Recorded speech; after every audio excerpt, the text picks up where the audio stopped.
town celebrated 3 championships in 7 years, and rarely has someone so tough played so pivotal a part. McCarty draws. McCarty in. McCarty scores! A magnificent goal! Darren McCarty! Show that play. Lariano, Shanahan. There it is. He scores! The Red Wings have defeated Colorado. Darren McCarty. Here's a break at center. McCarty. Au revoir. McCarty scores! Darren McCarty! Here's Wolpe and McCarty in. McCarty scores! I love you, but you're a mess. I am a mess. I'm a work in progress, I guess you could say. I love that reminder every Wednesday. Yes, it is Wednesday. If you are tuning to us out there, you are on Grind Time with Darren McCarty. I am Darren McCarty. It is July 17th. Perry, do you believe that? No, I can't believe it. I mean, July 17th. And 7:08, I'm taking 7:08 p.m. McCool as the official time. So this work in progress, roughly a few minutes late. Bam Bam's here. How you doing, Bam Bam? Golfing was good. Said you played, shot your best round, so you're riding pretty high. Also, too, if guys out there, you don't pay your debts to Bam Bam, D-Mac might show up on your doorstep. Just saying.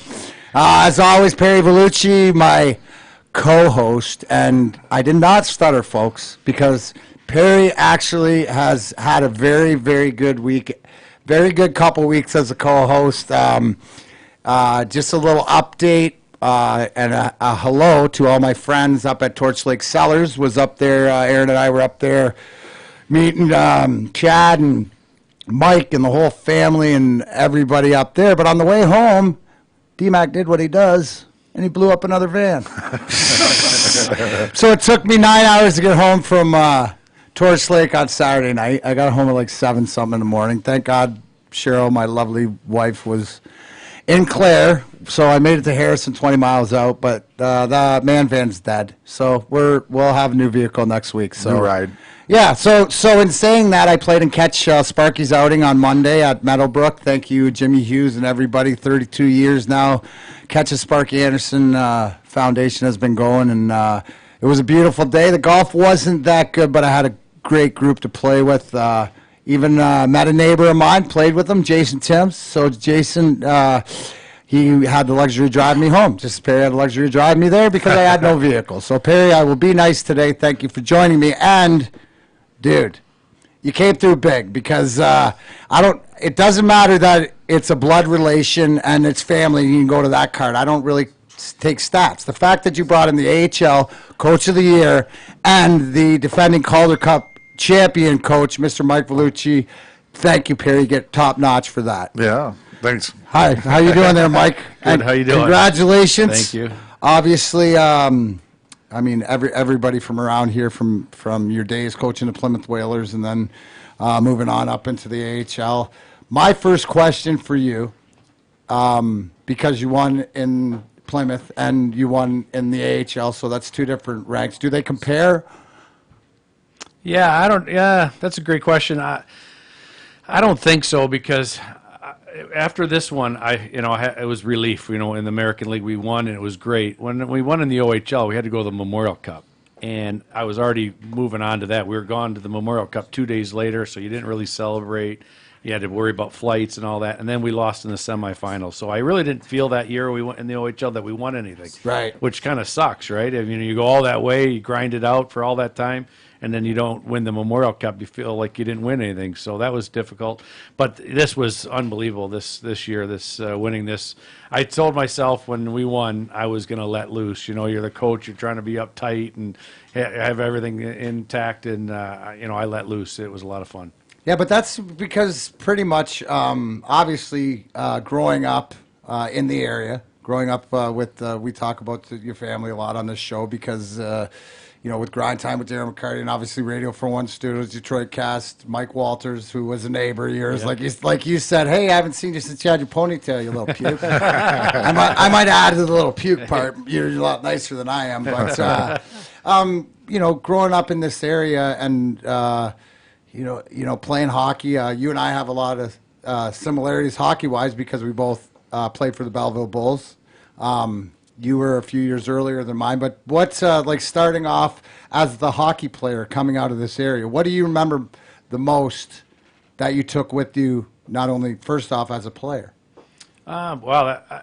What I remember most is, I grew up playing for the first CompuWare-sponsored team, and I don't even know what year it was, to be honest with you. We were Pee Wee majors, and it was L.A. Frady, Kevin Hatcher, and a bunch of guys like that, Pat LaFontaine and Alfie Turcotte. And so a lot of good guys, a lot of good Americans that not many people gave much respect to, and none of the colleges talks to us. So everybody went to major, junior. But, it was great. The hockey was great here. There was Little Caesars, Paddock Pools, CompuWare. There was a lot of good hockey teams, and the hockey was great. And it was difficult to go away to Belleville as a 16-year-old, but leaving a big family and everything. But it was well worth it. Yeah, it was well worth it. Now speaking, like, obviously being Belleville, there's no, so anybody who's knows about the OHL, just like there's no more Plymouth Whalers, there's no more Belleville Bulls. Plymouth went to Saginaw and Belleville went to Hamilton. But, see, you're a defenseman back in the day, and you could skate. Now, can you explain to people, because they hear from me bitching and moaning all the time how big the ice surface was, 200 by 100.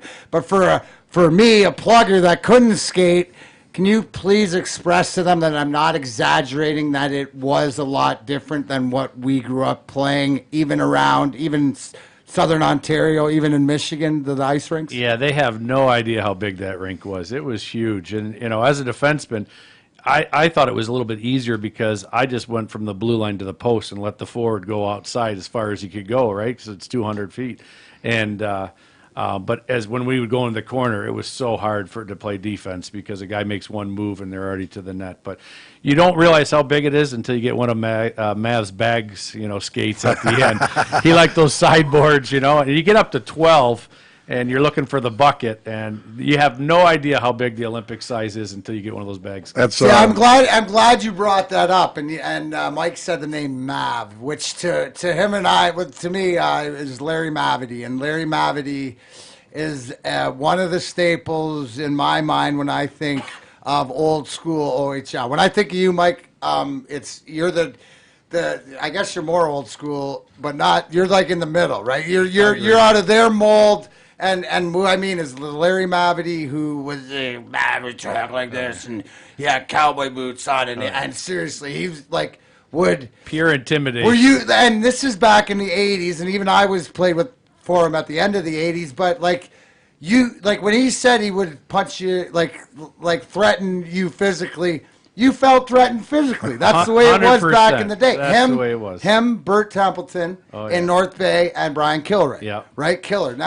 Now, as a player, and I've experienced those bag skates also, I will also say, as far as Larry Mavity was the one for my last year junior when I won the Player of the Year and scored all the goals. I mean, it was either in the penalty box or on the ice. So it was one of those. I love the guy. Yeah. I mean, he's one that believed in me, and that's as a coach, maybe playing like that. So you brought up bag skate. As a player, about the 12th one's a puke. Now, as a coach, how does your mindset? Because there's obviously a purpose when you're gonna, and when you're younger, you don't realize it. You could be for training or whatever, but you're trying to make a purpose. So, on a coaching aspect, do you ever take into account the player aspect? Oh, yeah, for sure. Like how you were. Oh yeah, without a doubt. See, but that's more. That's more new school thinking. Yeah, 100%. And that's what I think is why of your success. And I think that you've been coaching how long? 15. No longer than that. 20-some years. 92 is the way you've been to evolve. Yeah, you have to, because I used to give those bag skates when I first started coaching because it's just the way it was, and that's the way you would do it. I remember making guys come back. I was coaching the Tier 2 when we were in Sault Ste. Marie, and it wasn't because we lost a little bit. But they had a food fight, and in the hotel or whatever for the meal. So 5.5 hours. It's cold. We got back at Oak Park Ice Rink at 5:30 in the morning, and I looked at the one kid Wojcik, and I said he also worked at the rink. I said, get that Zamboni fired up. We're gonna have a little bag skate. And that equipment was cold, but you can't do that anymore. That doesn't. Oh, did it doesn't you learn happen that from anymore. Mav? Yeah. Oh yeah. 100%. We had a couple of those dude, that is total junior. Mav was the best. Mav was pure intimidation.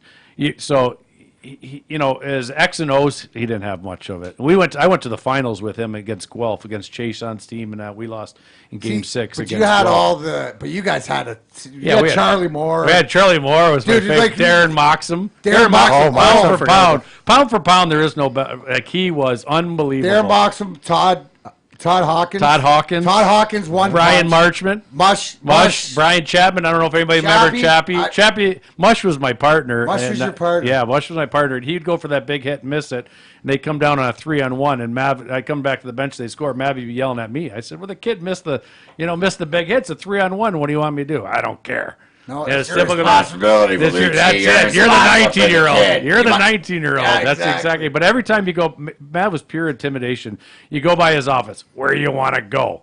It means he's going to trade you. Yeah. You just run as fast as you can by his office. That's exactly what he would say every time. I don't want to go anywhere, Matt. So you know, fast forward, right? So you start, you coach the Cop, you were in the North American, and then you move to the Plymouth, and then you coaching in the AHL, and now obviously coming off of the Calder Cup trophy. Now you signed a new deal with Wilkes-Barre Stratton, which is the Pittsburgh, which is Pittsburgh's farm team. The first question I want to ask you is over the 24 years, and I think that's the survival and what makes the great coaches now, because the technology is so much more involved. What do I mean by that? Well, guys, Scotty Bowman's power play and penalty killing meetings were combined video session of 3 minutes. Yeah. And that's 2 minutes, somebody trying to figure out how to turn on the tape, right? When I won in 08 with Mike Babcock coming back, there was a 30-minute video, and it was like X's and O's. That's what I say about Babcock. The X's and O's in the practice are the best. I question his bench skills and his play. But there's something, too, that you have to evolve, and you were talking about Mav that coached you back in the 80s. You know, to you going into a new organization, obviously with Jimmy Rutherford there, you have a relationship with him. But where are you at as far as in your coaching? Obviously excited to do this, but the evolution and what you've had to, you can't bag skate. I want people to understand. Yeah, and understand. I want people to understand that not only just the players have changed, and so when I complain about the game, which I have to say I don't complain about the finals because the finals was old school. St. Louis won because they put their will on Boston and then got good goaltending in the first period. That's pretty much right. Yeah. But the evolution of coaching has changed too. And you are in the. I'm looking at your stats, and knowing it, and you're in the middle of it. So. Yeah, I think everything's got to evolve, especially the coaching, because, you know, we can go into practices, and you're talking about videos. Well, I've changed. Everybody went from no video to, I think, too long, personally. Now, my attention span's like this, so right? So it's small. So what do I expect from my players? So my video sessions are no more than 5 minutes. 0. That's it. It can't be more than 5 minutes. So if I can't get my point across in 5 minutes, it's my fault. And practices are short. They're hard, they're fast, but they're short. I don't stand and draw pictures on the board and say, this is where I want you to go, here or there. Nobody's listening anyways. So bang it out. Boom, boom, boom. Half hour, you're done. Get in the weight room, get out of there. And I think that's why we won this year personally, is because we kept everything short and sweet. And we played hard, we practiced hard, but we got out of there. And there was no delays. Nobody sitting around, you know, going, oh, my God, what is he talking about today? You know, nobody wants to sit around and listen to the coaches blab on and on and on. They're going to get what they need, and they're going to get in and get out. And I think we did that to a T this year, and it was one of the best things that we did. All right, explain to the listeners at home, what a bag skate is, but the difference between a bag skate in 1985 and 2019 as a coach. So first explain what a bag skate is if people don't know what a bag skate is. Well, bag skate's a real hard skate where there's no pucks, and, you know, we call it sideboards, where you go from one side to the other side, and over and back is 1. So we would get up to 12. But you would climb. You go over and back is 1. Then over and back is 2. And they call it a bag skate because your balls are in the bottom. They're on the ice. And when you're talking about puking. Yeah. So you put a bucket. Coaches would put a bucket in center ice. And sometimes they're just waiting for one guy to do it. So we would talk as a player, we'd talk on the side. Hey, can you puke? Yeah, I ate enough, you know, for lunch. So you get over there. Yeah, I'm hungover enough. Exactly. You know, yeah, so that's exactly what it was. But that's a bag skate. But you can't do that anymore. So now a bag skate now would be doing 3 laps. I mean, to be honest with you. But a hard practice, we would go hard. Like our practices are way harder than they were before. And you played for Mav. How long would he do 2-on-1 sometimes? Probably would say to Craig Billington, I'd say, Biller, just let one in so we can go to a different drill here, because he wouldn't go. He only had 4 drills in his bag. It's all he had to be. Same thing. But 1-on-1s, 2-on-1s, 3-on-2s, you're off the ice. But the 2-on-1s would go forever. So we used to make bets in the locker room too. Everybody throw in a couple bucks and say, all right, well, is it 7 minutes? Is it 10 minutes? Depends what the goalie, how the goalie felt that day, or if the D wanted to break it up. So tell me this on this subject, because the one thing, if you have any so I remember the one we used to have this little TV, like little 19-inch, like in the room, and Mav's whole thing is like, the minute that clock turned to whatever time he said be on the ice, everybody had to be on the ice. And it was back in the day where wrestling was on and we were supposed to be out, and we forgot that it time lapsed over like a couple minutes. So about 5 of us walked out there like a minute after, and he walked into that dressing room. He ripped that TV out of the wall, threw it down the hallway, and bag skated us for 30 minutes. Oh yeah, Mav was great. So Mav had the fake teeth, right? Yeah. So that when you're a rookie, they come in, they say, listen, when he comes in between periods and starts screaming, put your head down. And by the way, you might want to keep your helmet on. And so I said, why do I got to look down? Well, he came in one time, and his teeth popped out. And so everybody started laughing, and then he just got madder and madder by the minute. Right. So it was like, all right, now I understand why to keep my head down. No, he was great. I love the guy. I talk to him still all the time. He's a good guy, good man, tough as nails, but a big teddy bear, if that makes any sense. Yeah, and it does, and you realize, like that's like, are there some of the things, probably some of the things that you don't want to do, but there's definitely things that you learn back as a player that you apply today, sort of like, coaching, if you're always learning, like you said. Well, you were saying it earlier, Matt, and how he did so well with you and everybody else. Mav never took the easy way. He took the hard way. He always brought in guys that maybe got in trouble somewhere else or didn't do something there, or I don't want to say a misfit, but our teams were always different guys coming together, and he would make trades, and then they would not, let's say they put 50 points up in Hamilton, they come to us, they put up 125 points.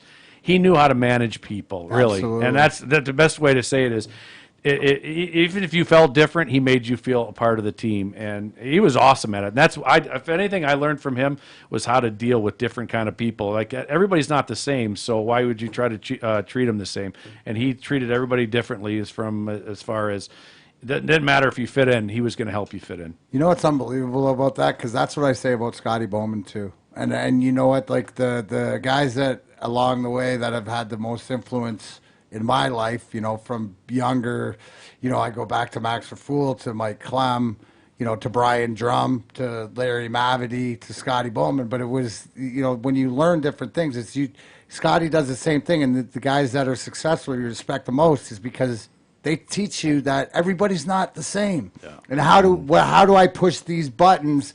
And, like Scotty was the greatest at that, because now you're more known as a player's coach, right? Which and to explain that to people, what's a player's coach? It means it's like having the guy that you don't, so you as a player, I don't want to let down. It's the guy that you respect, that you want to play hard because you know that he would do everything in his power to make you successful. No ulterior motives in that. Now Scotty there's that respect where you have to keep it on that level, where Scotty had the annoying ability, and I don't know, you could tell me if many coaches do, where they can make themselves the villain, but they don't lose the respect. It's the same. It's like, fuck it. I don't like what he's doing. I hate what he's doing, but God, he's smarter than me, and I know that I know that 5 moves down the road we're probably playing for a championship, so I'm going to suck it up, but I don't lose the respect. Some of the other maybe coaches, all the Stanley Cups rings that he has that helps that, right? But so, and that's a question that goes to you moving into a new organization, right? A cultured organization. My opinion, when I say culture, is exactly what we have here in Detroit with Stevie coming back. You have culture over there in championships. You have Jimmy Rutherford. Mike Sullivan's one. You obviously got Sid. You got Malkin. How about the minor league team that you're going in to take over talent-wise? Yeah, they're good. Pittsburgh's been near the top every year, so they don't draft very high, right? So, right. Well, we ran into that. Yeah, same thing in Detroit. It's the same thing, and so, but it's an older team. They pack it in every night. They missed the playoffs last year, the first time I think in 16 years. So they're hungry. They haven't never won a championship, so they're hungry, and that's part of the reason I went there and that they brought me there. But it's a good team. It's a great place to play and a great place to coach. So when you have an opportunity, right, where you're a free agent as a coach, so to speak, and you get to decide, hey, what do I want to do? Can you say what were some of the, I guess, determining factors to make this decision? Because for me, as an outsider looking in and watch your career and stuff like that, I would think that you would be on a short list, and I've said it before, for NHL jobs. And is there, which doesn't mean, obviously, which also means that somebody told me once, chase management, not talent, which means you get in the right spot and you do you, that will come. That seems to me, as your mentality, it's to put yourself in the best position to be the best coach. Is that right? No, that's right. Yeah. I mean, and then you try to go where the good people are, and Jimmy Rutherford, I was worked with Jimmy for a long time. He was the first one to hire me, 27 years ago, but he's a good person. He's a winner. You want to go where winners are. They treat everybody outstanding in the organization. Wilkes-Barre is a great place to coach. They do everything first class. I mean, I'm hearing, in the minors, we have a dad's trip. They were going to New York City. It's awesome. We never had that before. Not in the minors. No, not in the minors. They have their own chef that goes on the road for the minors. So, they do everything the right way. They treat people the right way. They're winners. They want to win. And it was an easy decision for me. I had a few choices, obviously, but I was very comfortable with Jimmy. He swooped in at the last minute and beat the other offers. And just for being familiar with them and trusting him like I have, my whole career. Yeah, well, that has to say something now, because it's the perspective, I guess, with the age that we're at, where 10, 15 years ago, you don't make that decision. So it's, to me, I see it like building the foundation, and what will be no matter what. But going into this is that, dude, they got a chef in the minors? I know. I couldn't. Wait, hold on. Yeah. That people crazy. Wait, can somebody else elaborate on having this? First of all, okay, when I played and I won 4 cups. Okay? And I would say up until, I know for a fact through the first 2 or 3, if you look at our dressing room from when we celebrated, I mean, we were begging. I mean, Leslie would make us peanut butter and jelly sandwiches, or I'd be over there fighting for a piece of pizza in the media room. Yeah. To now, it's like it's I would. Breakfast, I'd lunch, live. dinner. I would live at the rink. Yeah, I know. No. I mean, if I played, the best thing would be sign me to a contract at 21 and lock me in the back room, which is fine. Lock me in the dressing room. I'll be fine. But the Never Hungry League is what they call it now. You're always fed. You haven't heard that? The Never Hungry League. No, they talk about it all the time. Oh. It's always eating. But what was funny was we talked about my first year pro after leaving Belleville. I went to Salt Lake City. You know what my pregame was? ramen, Taco Bell. Taco Bell. See, that's number 5. No tomatoes, no green onions, man. All the onions. That was my pregame. Nobody ever told us what to eat back then. No, dude. I never heard chicken and pasta. Well, and that goes back to the bag skate, sort of like back in. But coaches would do that as a trainer to get guys in shape because they don't spend as much time in the gym. Like, what's the biggest thing you've noticed being around the game in the players these days? It's all the gym. Everybody's in the gym. I mean, they have their personal coaches. They have a skating coach. They have a skills coach. They have the weight trainer. They have the nutritionist. It's unbelievable. But everybody's doing it. So the skill level has gone off the charts. It's amazing. But what about the hockey sense? There's some really good hockey sense in guys, but it's not horrible. It's not as bad as they're not elite like I would say it was in the past. But Because you had to be, dude. And my thing you is, had to be, because if you couldn't skate or you couldn't do this, well, you had to make but up with something. But to survive, you had to be smart because it was a different game. It's like you're swimming with sharks. Oh, yeah, for sure. It's like nowadays the game is played in fresh water. No piranhas. No. Like it's played in the Great Lakes, right? Yeah, We no, played that's it right. in the oceans. In junior, we played it in the Bering Sea, right? No. I'm just saying, like in the Arctic tundra, wherever Yeah. the most sharks are. I But- fought that Scott Metcalf 3 times before warm-ups even started, or in warm-ups before the game started. See- Kingston, Belleville. I mean, 3 times. How do you do that?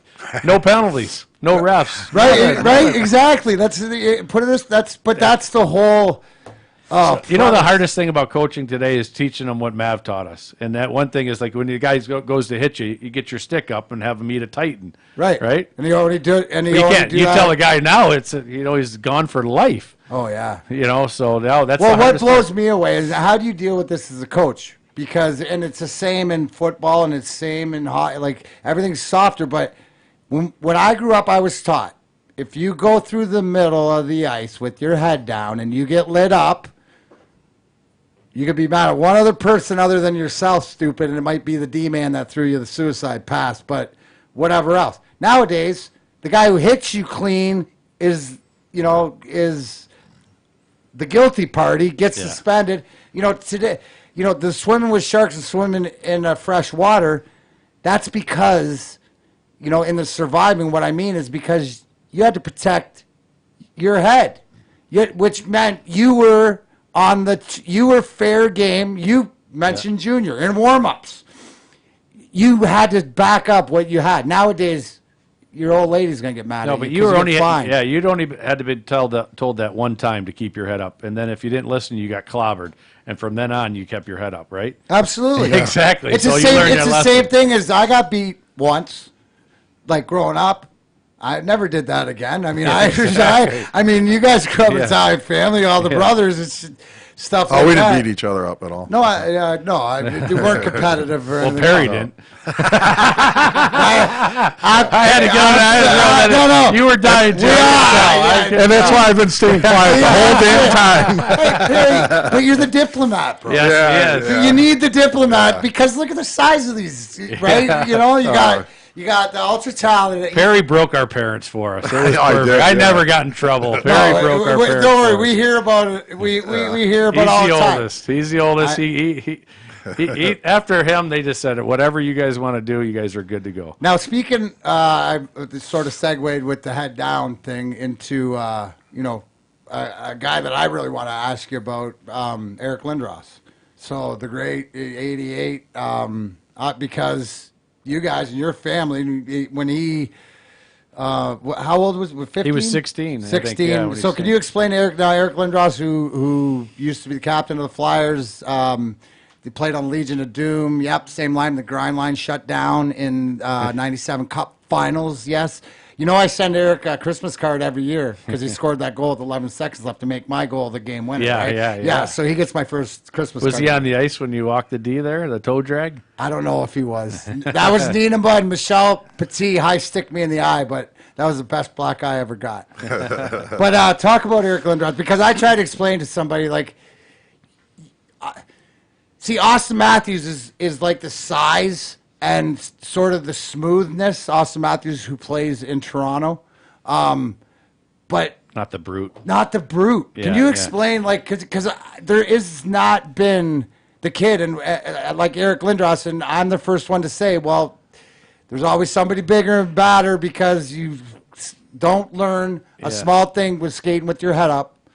And you can do that when you look down and the kids are smaller than you and they can't hurt you. But then you meet a guy named Scott Stevens, and next thing you know, there's always somebody. Vladimir bigger. Yeah, Konstantinov. I remember 2 stories about Eric. First, I remember I was playing, I think it was in Salt Lake City that year, my first year pro, and my mom had called and said, yeah, we got some 16-year-old kid supposed to be the best in the world coming and staying at our house to play for the CompuWare team. I'm like, yeah, whatever. Like, 16, how good is he? And I walked in the door, he's 6'4", 225 at that time. I'm like, Was it Christmas? Yeah, Were exactly. you like, all right, I'm who got like, me the Christmas? holy cow, he's huge, and he was a really good, really good guy. But he was a brute, man. Like one of the toughest guys I've seen. Had a 16-year-old. And the other story was, it was my contract was ending with Hartford, and I thought I was going to sign with the Rangers, and we had the same agent. And Eric was just turning 18, and he was at the house, and he got a call, and it was my agent, and I'm like, "Hey, Rick, how's it going?" He's like, "Yeah, is Eric there?" I'm like, "Hey, Rick, it's me, Mike." "No, is Eric there?" I'm like, "Well, okay, I guess I don't have a deal." So Eric comes to the phone, he answers the phone, he comes back, sits down in the family room. I said, "What was that all about?" He goes, "I just got invited to the World Cup."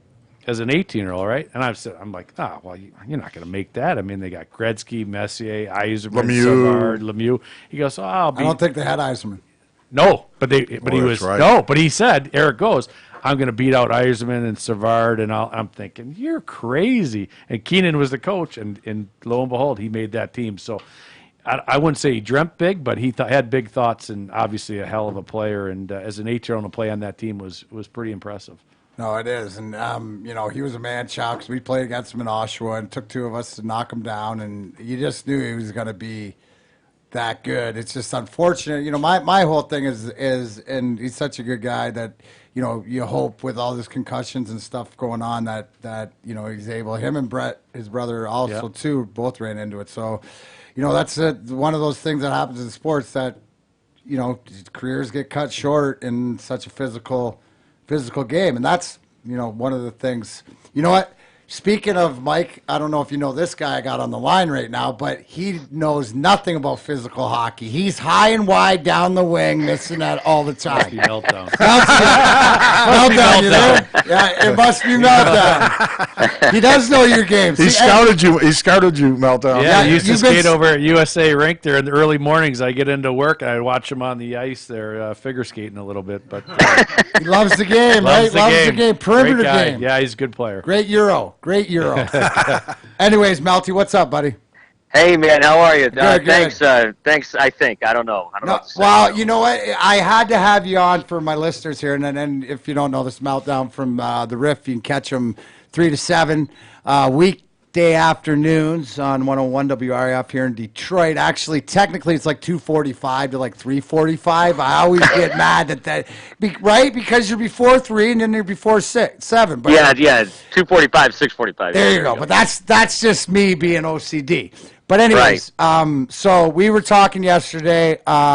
Riff Golf Tournament is next Wednesday at the Fountains. You and I will be playing in, which I give that to the Grind Time with Darren McCarty listeners to check that out if they want to get involved. That's not the reason I called. Why I called is because when we were talking, your podcast, which is called Talkin' Rock with Meltdown. Talkin' Rock with Meltdown. Remember that, people. Talkin' Rock with Meltdown. Check it out because Shinedown and Brent Smith, the lead singer, were just in through Detroit and played the Riff Fest last week in DTE, and you said you sat down and had a conversation with them. Will you elaborate a little bit what to expect for my listeners, because I thought this was very important?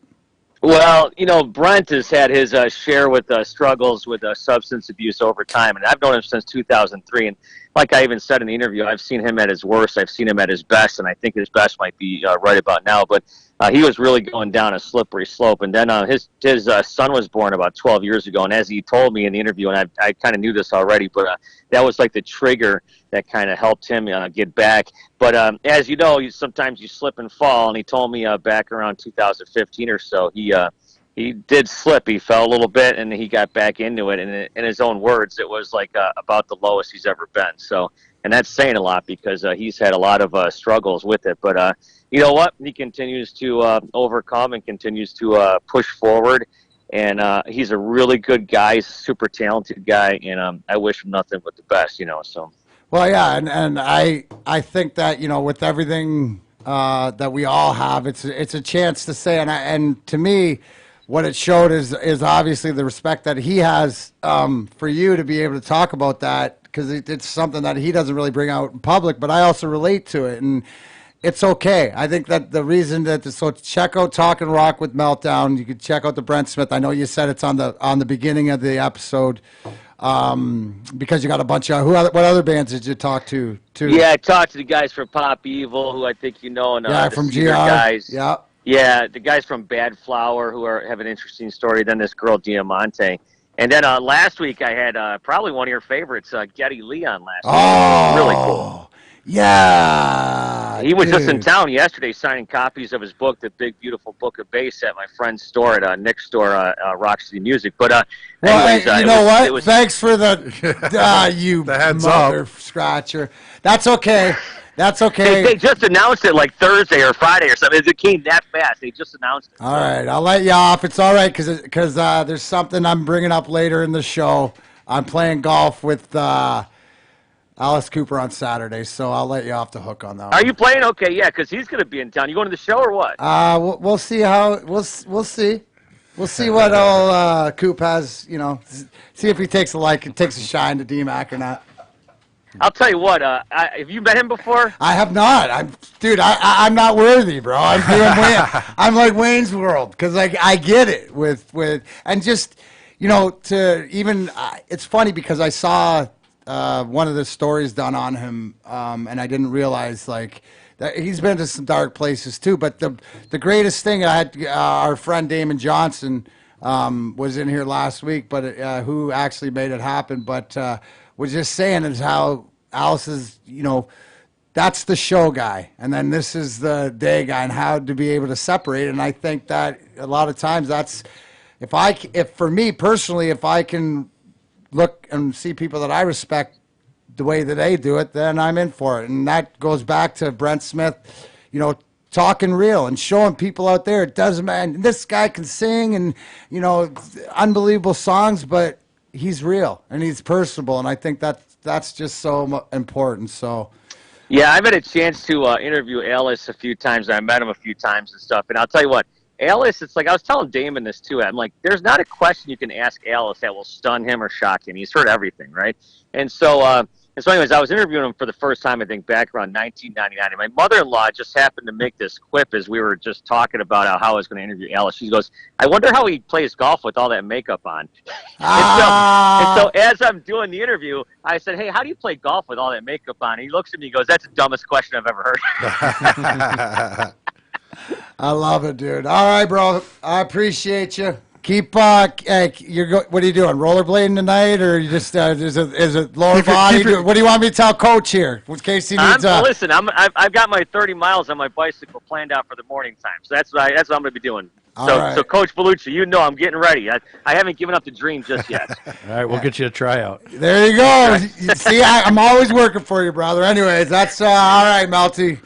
Check out Talking Rock with Meltdown. I will see you on Wednesday, my friend. Thanks, D-Mac. Talk to you later. You got it, bud. I love that. But no, because that's, and Meltdown, you're just talking, buddies and stuff like that, and he mentioned that to me, and I'm like, I've met Brent Smith, and I got a photo with him, and, I really respect not only the music, but the fact that when you can man up, this is who I am, it's the same thing. What do I end the show with all the time? No matter how many times you fall down, you got to get back up. Yeah, well, I think back, how much partying and drinking was done in juniors with you guys, and then went over to the pros. I mean, how many guys have you seen, pro players that you grew up playing with or knew that it affected their careers, that they could have had longer careers? I mean, I wonder if they ever make the what if list. Yeah, because it'd be long. No, it really would be as far as different, pregnancies. Deaths, alcoholism, drug, whatever, bad places. That it's unbelievable how many guys that you've seen that have played for you, or that you've grown up with, or whatever else. How about here's a couple good quick questions, or a couple questions that I had. Back coaching Plymouth in the OHL. Most talented player you've coached. Right? Yeah. Just talent-wise. I just want flat-out hockey talent. Who's the most talented player you coached? Who's the toughest player you coached? Right? And then who would you say out of that you just knew, obviously with Eric and stuff, but you just, who did you know before everybody else knew? That was gonna be something. Those are all great. I'm gonna get in trouble with all of the guys. Of course you So, man, The guy I'll let you name a few if it's tough because it is tough. The guy I knew right away was Tyler Seguin. Yeah. I knew that 16-year-old. I knew he was the best. You know why? No. Everybody on the team wanted to play with him. How many 19, 20-year-olds did you know say, I want to play with that 16-year-old? And explain that, because and this is the mentality of juniors, and I think more so it's relatable in the AHL because of the age of the guys, where there's more of a closer age in the younger 20s. But no, it was always pecking order as far as pay your dues, do that, do whatever. So these guys were like, these 19-year-olds I want that. I'm not drafted yet. I need him. Yes, exactly right. I need more points. I need stats. I need the best player on the team, even though he was 16. And I'll remember with Segs, I pulled him aside in Windsor one time, and he was just trying to fit in, and he was a 16-year-old. I said, do you want to be good or do you want to be great? Because right now you're good, but you could be great. And he's like, well, I'm like, don't worry about those guys. They want to play on your line. They'll take care of you. And that's when he took off. But that's the first guy I looked at that I knew. Most talented, he would be there. James Neal. There's so many. I can't, I've had Ricard Raquel and guys like that. So Nealer would be pissed if I didn't say it was him. But they're all in different ways. Different ways, like yeah. Who Raquel was the puck protection, by far the best. He was unbelievable puck protection. Couldn't take it away from him. Neal's release was second to none. Seguin, speed, and that. Vince Trocheck, who was the complete Vinny player. Trocheck in I Florida. love Vinny. Vinny's a complete player. And he would rip your head off too. He's got, you know what he reminds me of? He reminds me of Dino. A little bit of Cicerelli as far as not that big. He doesn't. Oh, he's not big. Doesn't command the net that much, but he plays with the same piss and vinegar. Same edge. Same edge. Yeah, that's why I loved him. He's one of those guys that doesn't know how big he is. Has no idea. Doesn't care how big. No, he is. doesn't care. Doesn't care how big you are, how big he is. He's going to go at it. Yeah. So from a talent wise, toughest wise, there's a few, and I always piss off. It was funny. We were having a alumni party. We had an alumni party here in Plymouth, and so we were all out having a few beers and talking, and somebody asked me the question, and I had Tom Wilson and Jared Bull sitting right there, and I said, Jamie Devane's my toughest I've ever had. Right? They lost their mind, and you might not know who Jamie Devane is, but he was a third rounder to Toronto, 6'5", and he's still playing in the minors, and he kills people. Nicest guy in the world, but he's huge. But I'd give Bowler the edge on Willie, just because Bowler will fight anybody, anytime, any place. Bowler has the take punches. Ryan Vandenbush, but bigger. Like, you got to kill Bushy, because he's not going to stop. Willie's one of my favorite. Yeah, because he's such the throwback, but he's the complete player. But to pick his spots. What about Gino? Pice Lady. I was going to say Gino's watching us. Gino's watching us. Listen, I'll tell you this. Tell me a little bit, because I want to send a shout out to Gino, because I met Gino. How about this? So I doing stuff with Athletes for Care. I flew out to San Francisco, Spark event and I met Mike Tyson and talked about cannabis and CBD and stuff like that. And Gino flew in from Arizona to meet me and stuff like that. And then I mentioned to Perry, and Perry says, "You know how tough this fucking kid was?" Oh my God, unbelievable! And I went back and watched some of his fights and shit, and yeah. Yeah, he was. So I got two Gino. I remember recruiting him. He's a Chicago kid, and I had to go to his house to recruit him. And Gino was downstairs, and I was talking to the parents, and I hear Gino from downstairs, Ma, I want a sandwich. You know that scene from Wedding Crashers? Yeah. Ma, where's the meatloaf? That's exactly what it was like. So I'm like, man, this kid, I don't know about this guy. He's pretty tough. So there was the first game we're playing Kitchener, and Gino was, 17-year-old, I think, when he played for us, and we're in Kitchener. First game on the road, and Nathan Anibagan was their overage tough guy. And we were down 4-2, and it was like the third, and Gino turns around and goes, "Coach, I think I'm going to go 23. I'm like, pick another number. He's like, no, 23. I said, pick another number. No, 23. I'm like, all right, go ahead. Boom. And then what a toe-to-toe, but Gino took quite a few. Yeah. And he's like, welcome to the OHL moment. But that's why I give him credit. I tried to help him out and give him somebody else, but he had some great fights. The Scott Todd, when he TKO'd Scott Todd in Windsor, and you guys probably saw that fight. Yeah. Actually, I just watched it on YouTube like a week or two ago. I was goofing around looking at it. Oh, my God, was that unbelievable. And then one more on Gino was because it was great. So Steve Downey for Windsor. So Gino and Steve Downey are the same age, and he got drafted in Windsor. So I said, Gino, we played 2 exhibition, 8 regular season, and then we played them in the playoffs. I said, Gino, go up to Downey and tell him right now, because Downey was a tough guy too. I said, tell him you guys are fighting 10 times this year. 2 exhibition, all 8 regular seasons. Get used to me. Gino walked right over him, told him they fought, and then every time. Then Downey just left us alone the rest of the year. Never came near anybody, nothing. Dude, And, it's unbelievable. But explain that, because Junior is that way. Jeff McCarty and I used to fight in Ottawa Strapes every game. There's guys every game you'd fight. I remember in the playoffs, Ray Edwards, who was our overage, would fight Riccardi, and then he banged his hand up and he says to me before game 3, he goes, dude, my hands, you're gonna have to fight him for. Like that's just the way it was. It was like, who am I gonna pair off with, or who do I have to stay in your, and people don't understand. Try to stay in your weight class. Because there was but it was, when there's respect and honor, yes. then it feeds out to where even the other teams, like a guy gets unevenly matched up, then a guy's not going to, if there's respect, there's not going to take the shot at him until somebody else. Now you can understand if there's real hate or there's not real hate. Yeah. Like that's the difference between the respect factor Well, and the hate in factor. Belleville, my first year, Craig Cox was on my team. So yeah. him and Proby back then would have those 1.5, 2-minute fights. So I remember seeing that right in Brantford. I was toe-to-toe with Coxie. What a great guy. I think he's up in Traverse City. He You skates guys with is- us. He Oh, he skates with you guys? Every Coxie. now and then. Coxie is, from California, so I was one of the only Americans on the team in Belleville. Him American. He took care of me. I owe him a lot of thanks for that one. He took care of me. They never, when I was a rookie, they didn't mess with me because Coxie would say, leave the kid alone. And I love Coxie, but man, him and Proby would go at it all the time, and it started in juniors. Oh yeah, I think there's a 1 or 2 YouTube videos out there of them going. Oh yeah. Yeah, And there Coxie was pound for pound tough too. I mean, he wasn't Oh. really heavy.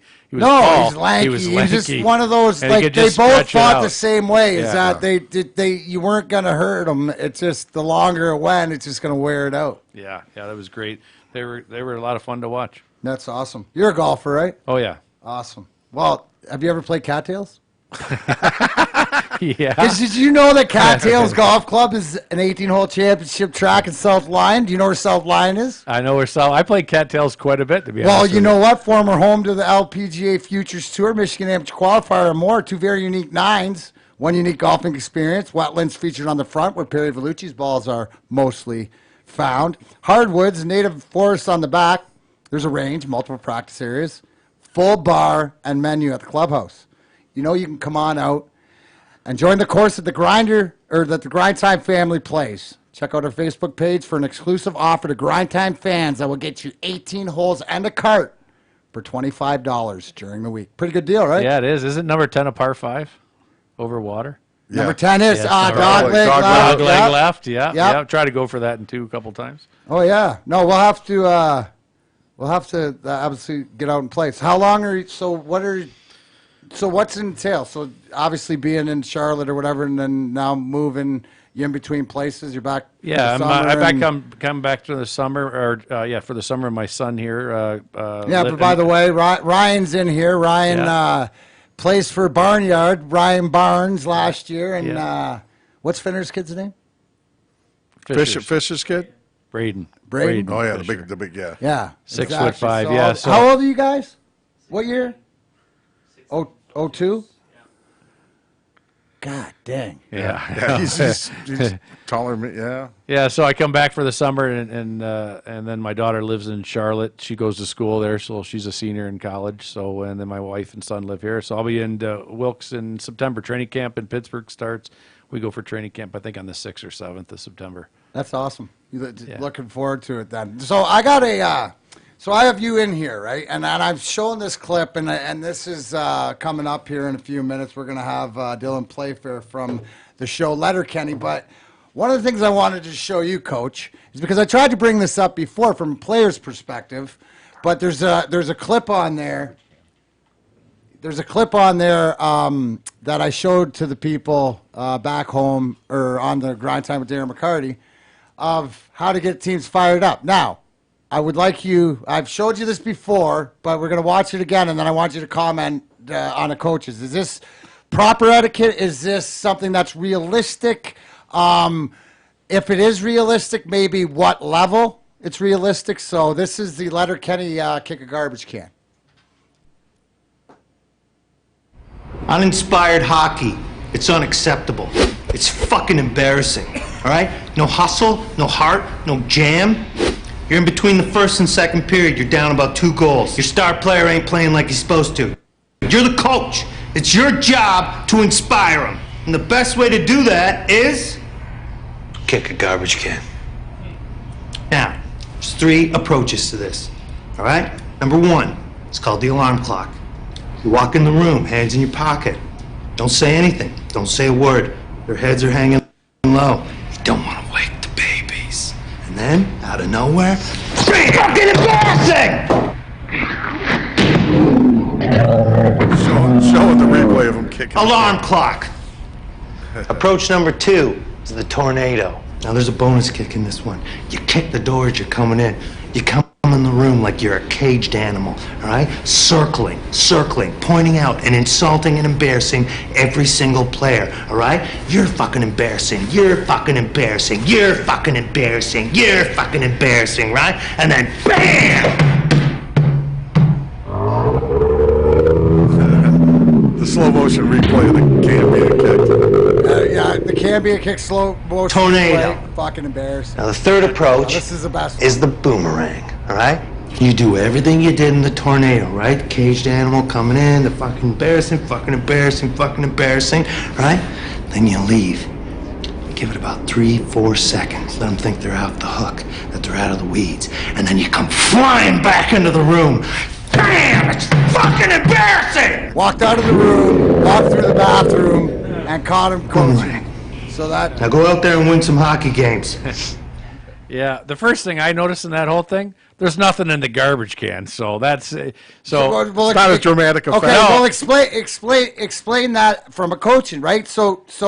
Well, I did it, and there was something in the garbage can, and it didn't frickin' move. Oh, so what you're saying? Yeah. Oh, so Yeah. I thought you were going at it as with nothing in the garbage can, you don't get the effect. No, what you're no, saying it is is- check the garbage can out because there might before be a you do it. cement block in there. 100%. I went my first year, I lost it, and you don't rehearse. No. Obviously, that's if you rehearse, the guys know it, so that's phony.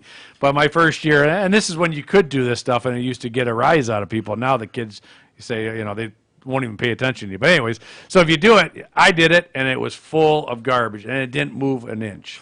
And I swear to God, I broke my foot. I was just gonna Oh, say. my God. It hurt so bad. And then you got to hold it in, like, don't let them know you're hurt. Don't let them know you're hurt. Finish off your Sort of speech. like playing. Get Finish the your hell out of shift, here. yeah. Finish your shift. Get the hell out of here. And then go get some ice. So the first time I did it, I almost broke my foot. It was the worst thing in the world. And then the other thing is you just don't rehearse it. You go in there. I didn't do it once this year, to be honest with you. I a couple times got in there and, screamed a little bit. But I used to do it a lot, to be honest with you. But if you, like, maybe once or twice a year. But nowadays, the kids don't pay attention to that. They pull out their cell phone and do see what coach is doing. I'm going to tell mom or dad or something. But okay, and so call my agent. like that. Every coach sort of has their shtick, like fucking embarrassing, fucking. Yeah, Do you have? Yeah, I'm like sure I do. You know what? I got to think about that. I know the guys made fun of me all the time because I did something, but God, I'm trying to remember what it was. But I throw the F-bombs around a lot. They had a bunch of clips of me in the locker room this year. And after the games, that is just life. It's like a locker room. It's like that's how you get their attention. If you don't use it, I had a coach one time. Can't remember what his name was, in the minors. Says, "Now, come on, guys. Gosh darn it, let's make sure we work hard tonight." Yeah, okay, whatever. Like it wasn't the effect wasn't there, but the swearing one that they showed was. What do they respond to now? What's their motivation? Like, because, Days off. Okay. No, which is... It's days off, man. I mean, we'd have a long weekend, and I'd go in there, and we play on Sunday, and the first thing the boys would be yelling, see you Wednesday. They want the 2 days off is what they wanted. They wanted to make sure they got 2 days off. That's what they respond to. So the more you can keep them engaged and then give them some time off, you'd be all set. Well, that's great. Dylan? Hello, Dylan, you there, bud? Hi. How you doing? Hello? Hey, Dylan. You still have me, but I can't hear Dylan. Dylan, you still there? Either he's She's their handler. Okay. I'm so sorry. Hold on. You know, I'm gonna call him back and call you right back. All right. See, that's what happens when you're dealing with, like, you know, big time stuff. He's got a handler. Why do I have a handler? Yeah. Oh, you need. You a do. handler. He's right there. Yeah, that's not a handler. No. Oh my God. If Perry's my handler, I'm fucked. Yeah. But cool. Get in on this shit, man. At least, like, come on. Darren, while we're killing a couple minutes, I want to bring up something you were talking about. Eric Lindros. Yeah. How good he was. Yeah. I loved him as a kid. Oh, and I don't thought care you were about gonna hockey. Yeah. No. And he was so amazing. I knew everything about every hockey card, everything. And the number 88, did you see this the other day on the internet? There's 11 players in the NHL right now that wear 88. And he was And it's the most out of any number. Nylander just switched, right, for the Yep. Leafs. Yeah, Yep, there we are. Nylander just switched to 88 Oh, in Toronto. that's what it was. Yeah, they were. Yeah, I saw something about that. Yeah, so I think Nylander just switched to 88 in Toronto. I actually saw Eric wished him good luck with it and stuff. So. When did you see him? Oh, he on Twitter or whatever. I got you. Yeah, I he, saw. he posted something, wanted to make sure that he knew he endorsed it or something. So, okay. Which is cool because a lot of guys were making fun of him for switching his number, which I don't understand. No, that's something Darren Dink Reynolds would like to know, Mac, when we have time to. He wants to know the stories behind certain guys. Dink, I went to high school with in Belleville. Oh, he's so, loving. He's so loving. he loves he's loving the Belleville. show. Oh yeah. What does he want to know? He wants to know the reason, you know, why everybody picked numbers, how they got numbers. So whenever we have people on, he just wants to know how they got a number. Or, Oh yeah. Did you pick any of your numbers? No. Hey, when you're not very good, I got- you just take what they give you. I got think my 25. I got 25 because I had second choice, and there was 14, 18, 25, 27. Mike gave us off chose 27, or I would have chose 27. Yeah. But I don't like even numbers. When you're not very good, you go to camp, they give you the number. So I got 34 in Hartford. Ah, it was hey, here you go. just happy you have a number. That's right. Dylan, you there, bud? I'm here, brother. I could hear you guys the whole time. Two times I could hear everyone. I was like, I'm here, boys. I'm here. God damn it, bro. I thought you were dusting me off, kid. You know, I mean, I got 4 cups. What do I need? I played for your dad. I got 4 cups. I mean, I thought we were tighter than that. Buddy, I'm fucking excited about this, man. I've been looking forward to it. Well, I appreciate you joining us, guys. As I have announced before, and I'm proud to bring to the Grind Time with Darren McCarty airwaves his character's name is Riley. He's got sick flow, part of the Letterkenny crew, part of Letterkenny Shamrocks. This is Dylan Playfair. Welcome to Grind Time with Darren McCarty. That's the Happy to be here. You got the official opening. Now, like I mentioned, so how old are you? I'm 27. So you're 27. So when I was in Calgary with your dad for 2 years, you were like 15, 16 then. Yeah, I was a young gun. You were. So explain. So to having a dad who's the assistant coach in the NHL, the coach and has played, and obviously Uncle Larry is pretty fucking tough too. So you come from a hockey background. How does your role as Riley in Letterkenny come about? From not being nearly as skilled as the aforementioned people, for one. I don't know if you guys had a chance to pull up my statistics, but I think I might be the only player in the history of the BCHL to go a full season without a point as a forward.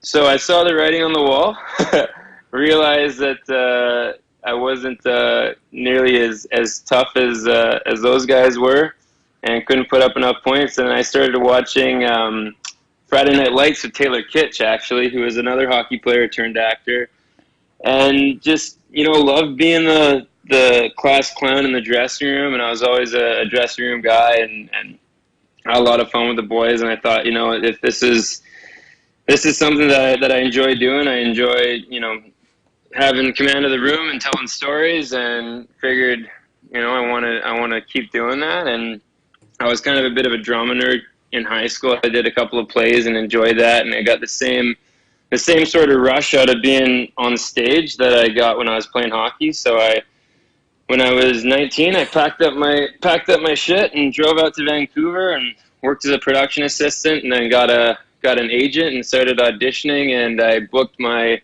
third audition was a feature film, a horror movie, and then that ball kept rolling.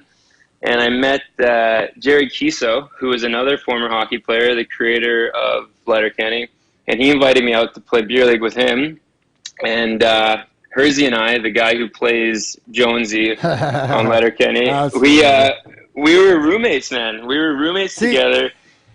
And he's like, "Fuck boys, you guys got to come out and act on this short I'm doing on YouTube, Letterkenny. It's about small towns." And I was actually born in Fort St. James, which is a town of about 2,000 people. So I was like, "Yeah, man, small town humor, hockey players, that's up my wheelhouse." So we did that, and the show got made, man. It was a bit of a whirlwind, but worked out. 6th season now. You know, and here's the thing. So in the studio right now would be me. Bam Bam's behind the 1s and 2s. McCool's just making sure the coffee's here. I have Mike Vellucci, who's the AHL Coach of the Year and the coach for the Calder Cup champion Charlotte Checkers, who's now going to Wilkes-Barre, Scranton, the Pittsburgh organization, because you know how I got him? Because his brother is my co-host, Perry Vellucci. He's the oldest one that we learned wore the parents down, so the younger brothers, you know how it works.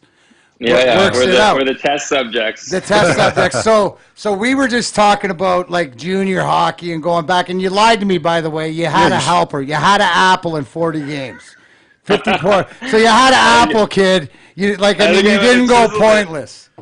You didn't go pointless. You're right. I appreciate that, Darren. Yeah, thanks for letting the people know. They want to know that stuff. No, I gotta. It's the thing that I do, man. It's like I just call, like I say it like it is. Like you had a point, bro. So you can't go on, because if there's a kid out there that's trying to do something with no points, I mean, you see you got this Letterkenny thing going. You got to leave something else for somebody else. Yeah, right. Okay. Yeah, I got to give him something, right? So that makes sense. I'm gonna play. Evan, can you play the first clip there? I pulled a couple of my favorite clips of you and Jonesy, and this makes sense because one of the questions is that you said one of the statements you said is that you two were roommates, and so because your communication and the way you play off each other is totally like in the hockey dressing room. Yeah, I'm gonna play this. This is one of my favorites. You can listen to it, and then you can tell me about it after. But I want to know about the creative part going into. So you have all these ideas and stuff, and what don't we know, or what should we know, like behind the scenes wise, in making stuff like this? So nice onesie. Is it coming men? Oh, I think you coming men enough for all of us. I think you better come in you better come up. I think you better come say that to his face, you fucking hicks. Nice execution. You're doing terrific. Hey, I heard about your breakup, buddy. She's a sweetie for what? 5 years, right? Oh, you're a high school sweetie, right? What's it to you? Heard she cheated on you, buddy. That's a real kick in the knackers, bro. Just a real ouchie, bro. It's too bad she taught you not to fight anymore, buddy. Because that's a fight on sight for you and her new guy, buddy. Fight life for life, bro. Maybe if you'd ever been in a real fight, you might not be so keen for another. What'd you say? You heard me. Oh, my spitter. Oh, my Talk soft, boys.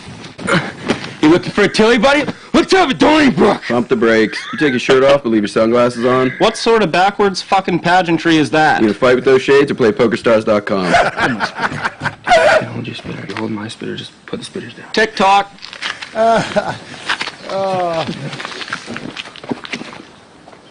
Go time! Go time! Look at that fucking treasure trail. What's up with your fucking body hair, Big Shoots? You look like a 12-year-old Dutch girl. Your aesthetician coiffed that for you? You can kiss my aesthetician. You guys do CrossFit? You can cross fuck off. Cross fart. How many times you pulled your horn today, bud? What? Oh, she's bashful. Oh, come on, kitten. I won't tell anyone. Ballpark 6 to 8. You're a fucking animal. Play a little 5-on-1. Hit the kitchen, mix a batch. Feed the ducks. Distribute some free literature. Go time! Fucking shut him! Riley, Jonesy, put your fucking shirts on and get out of here. Todd, tit fucker. Bro, like seriously, like how long does that take? Like just to, you shoot the scene and it takes 2 minutes to shoot that whole scene, but the lingo is so spot on. I want people to realize it's like, it's literally like the hockey little town. You took the trailer park boys, because those are my guys. I grew up with those guys and know them really well. But you took the trailer park and you put it into the hockey, and the lingo and the words, and because people, that's real. Like, do That's they the understand authenticity. that is the real way? If you go to any town in Canada or whatever else, guys talk like that. That's the way. And you know, the authenticity comes from the fact that we all played hockey. Like, it's not. It's a cool thing. It's not written by people who are trying to figure out what a hockey player would sound like. It's written by hockey players who've turned into actors, and they're just shining that light into that fucking closed door of a locker room. Normally, you know, it's just that. It's an entire language that exists in a hockey rink. You know, and bringing that out. It was cool because when we made the show, we were like, you know, if we're the only ones who watch this, at least we'll find it funny, you know. And I think that's been our, you know, our best asset is that we find it hilarious, and there's enough people out in the world who have the same sense of sick humor as us that the show's gone on. And we're going into, I mean, we're about to film our 8th season now, you know. So it's like, it's obviously struck a chord and people can identify with it. And I mean, the crazy thing has been getting people in the States who have identified with it, who, you know, this is just like the lacrosse guys, or this is just like so-and-so. Like, everyone knows someone from Letterkenny in their small town. So I think that's been the authentic part of it that people have identified with, you know? Yeah, I mean, thank God I had some ability and some, you know, Paul Crowley saw me because I could have been Wayne. I mean, toughest guy around. He's freaking Leamington. But the thing is you guys don't miss a beat, and that makes sense because you have the continuity of a hockey team. Just being about making it for yourself. There's that. There's also the fact, I mean, Kiso he's like one of the greatest guys. We call him Captain Kiso, because he was the captain of our beer league team. We all played on a beer league team together, and now he's, you know, the creator of the show. And when the show got picked up, because that clip that you guys just played, that was from our YouTube series before it got onto television. So when he got picked up by Crave, he told us, you know, I'm going to go to bat for you guys. I'm going to make sure that you boys are in the show, because there was talks of having auditions for the hockey players, of having someone else come in and maybe play the role. And he essentially went to head office and said, the boys are the boys are not casting those guys. Like, they're with us from the start, and they're sticking with us till the end. So having that sort of trust in Hersey and I think it forced us to make sure we brought our A game. You know, we didn't want to make him look stupid. So for our first season, we were rehearsing in our rooms for 8-9 hours, you know, each night, just to make sure that dialogue was so tight, because it is a mouthful, man. Like, we're going. Yeah, but not only are we. Go ahead. Shows. No. I just want you to know that from a guy that played or a guy that grew up to anything else, it shows that whatever the time you spent, not only that you two, like I said to myself when I first started, because honestly, I'll pick the clips. I mean, I haven't watched the series front to back yet because it's too funny picking out the clips of whatever else. But you can tell that anytime there's a real relationship with people, that it's not put on. And the fact that you say, I want everybody to realize you guys made it for yourself. You know, which is a great example to everybody out there, is that as long as you like what you're doing. So from in doing the first episode or getting it, you know, like you said, taking it from the video clips into getting picked up, into being, you know, I can go home and watch it, you know, watch the seasons now. What have you guys learned? What has anything gotten harder, or what has gotten easier? Because the way that I see it and the way that I know it, the higher you get, the more they give you shit and the easier it is, right? You got to grind and do all that stuff to establish yourself. Now you got some momentum going.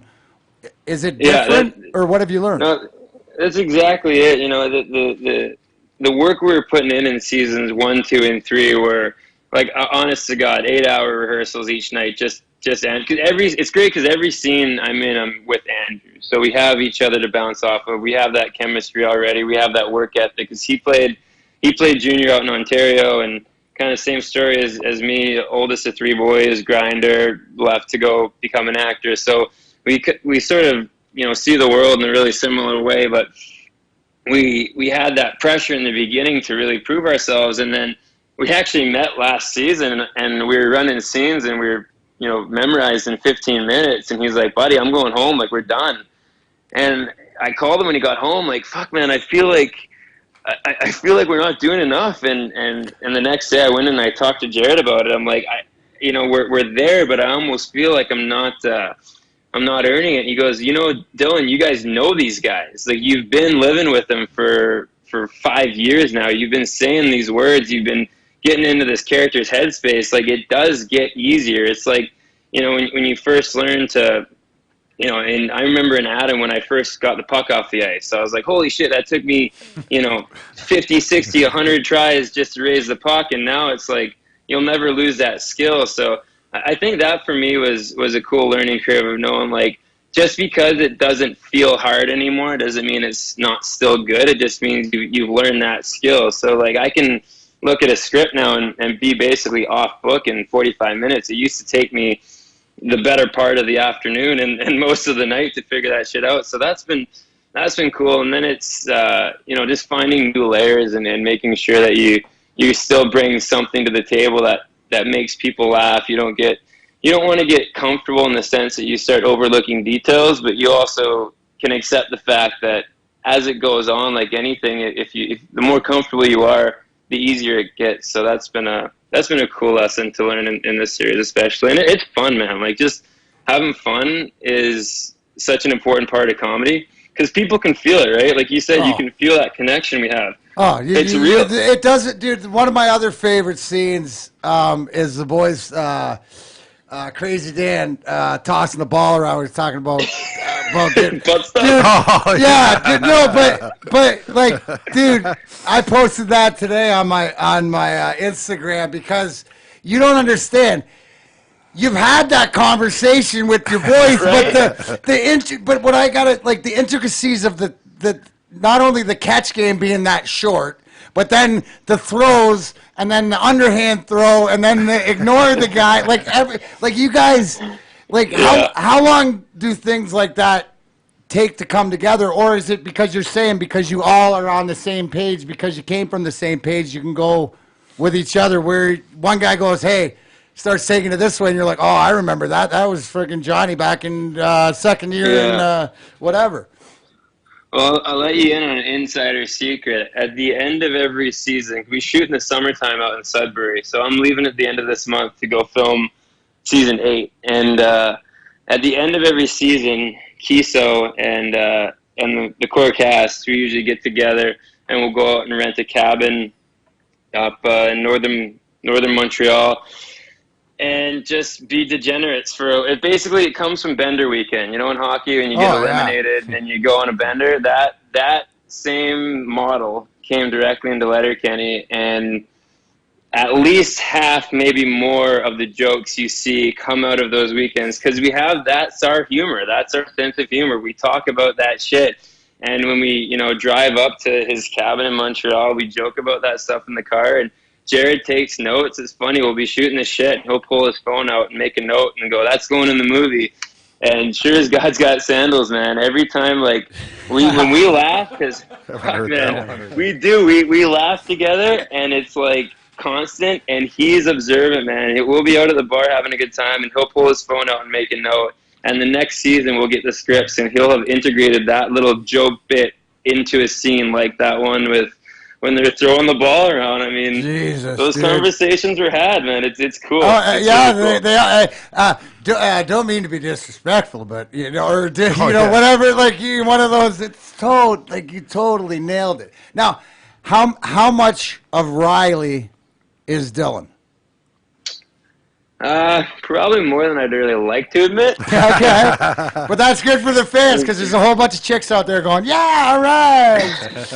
Hey, it's fun. Hey, I got this. I want to send you. There's a couple things that I want to send out to you. Is that I think you guys will like. Is buddy of mine with Mess Bucket Comics has created this comic book called Donnybrook, right? So it's. And it started where he created this Michigan Massacre, but it's pretty much like the stories of the minors and juniors. So I got involved. I created a team called the Burnaby Blazers. It's a bunch of pot-smoking lumberjacks from BC, right? That's my team. Brian O'Halloran, who plays Dante and Clerks, has the Hell's Kitchen Heathens. Brandon Inge, former Detroit Tiger player, has the Lynchburg Moonshiners. I'm going to say, like, as we get going, a bunch of that. And also, too, one of my sponsors, you know what one of my sponsors is? It's called Miracle Flow. It's strictly for mullets. I'm going to get you set. Yeah, I just put the shot out there.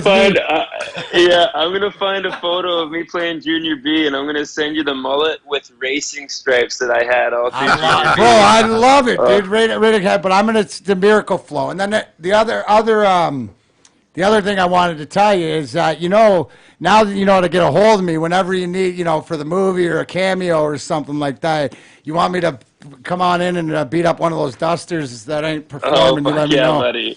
I know for a fact. Another story I'll let you know with Jerry Kiso. The only guy I know in the world who starts every morning religiously with hockeyfights.com. Every single morning he wakes up and watches hockeyfights.com. That's how he. I have a brother like that. That is, you do. We actually do, dude. Hey, you tell him I got VHS of hockey fights from back in the day. That's sort of like almost like giving a hockey guy porn. He's saying you got old school hockey fights. I got 6 hours of Proby and Kosher. That's classic, man. That's classic. And I think the most jealous person in this podcast is going to be Jerry Kiso.